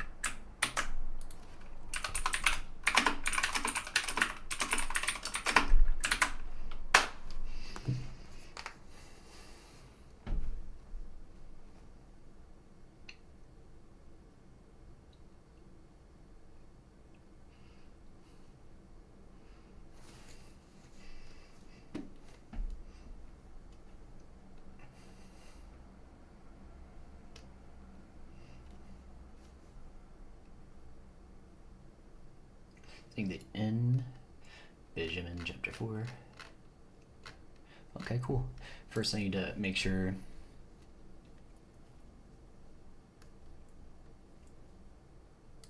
okay, yep, Benjamin in chapter 7.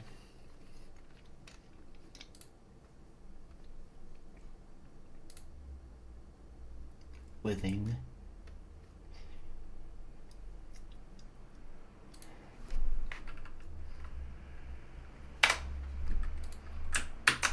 Okay, let me see how that is.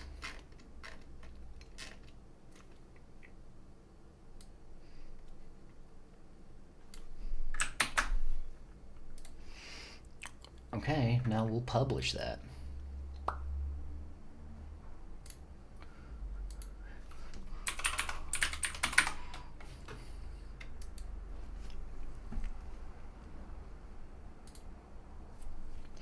Create.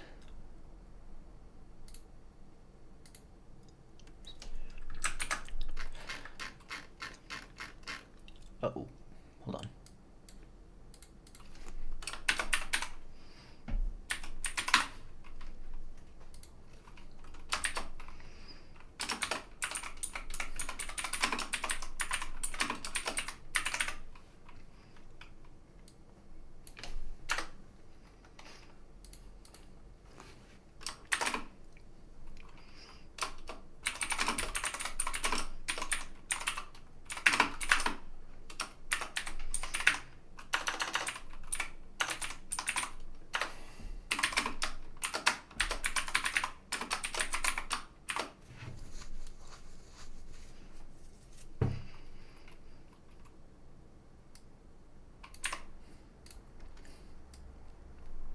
Let's style.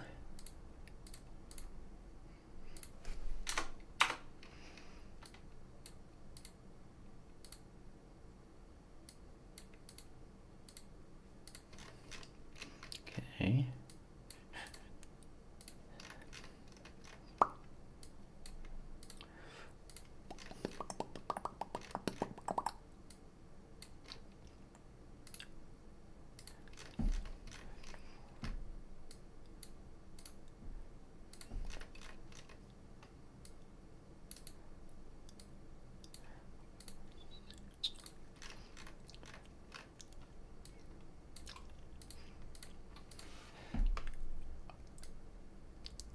1, 2, 3, 4. Chapter 3. Oh, what was? I think that one's better looking. Is it 3? Yeah, I think that is better looking.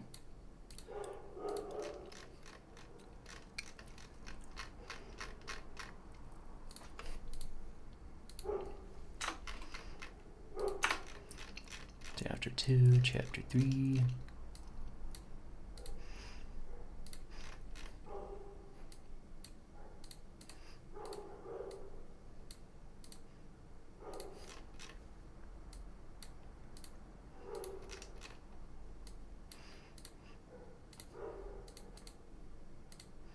Okay.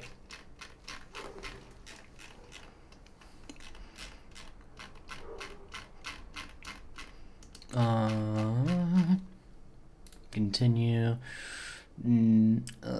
Audience, none. I don't want an audience.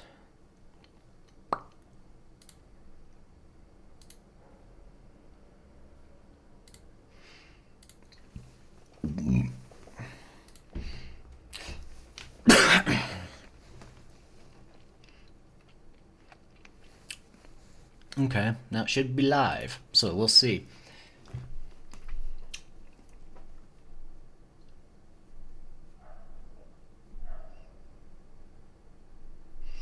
Let me read it.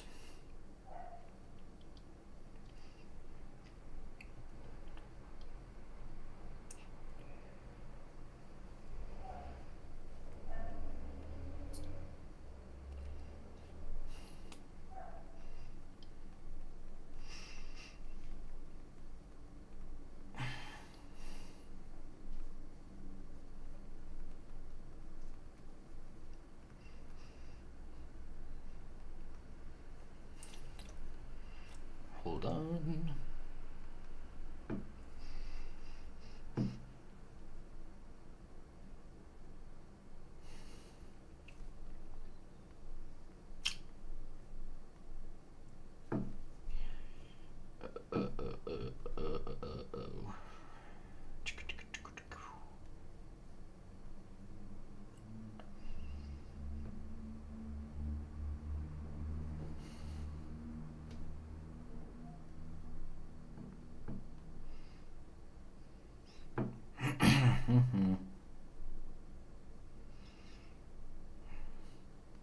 Me profile. Okay.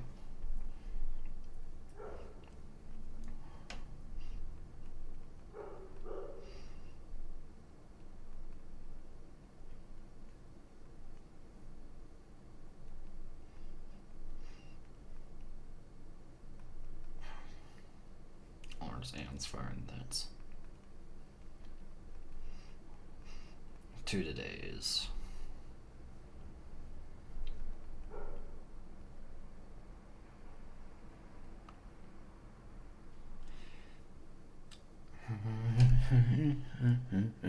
All right, well, you just saw that. So I'm going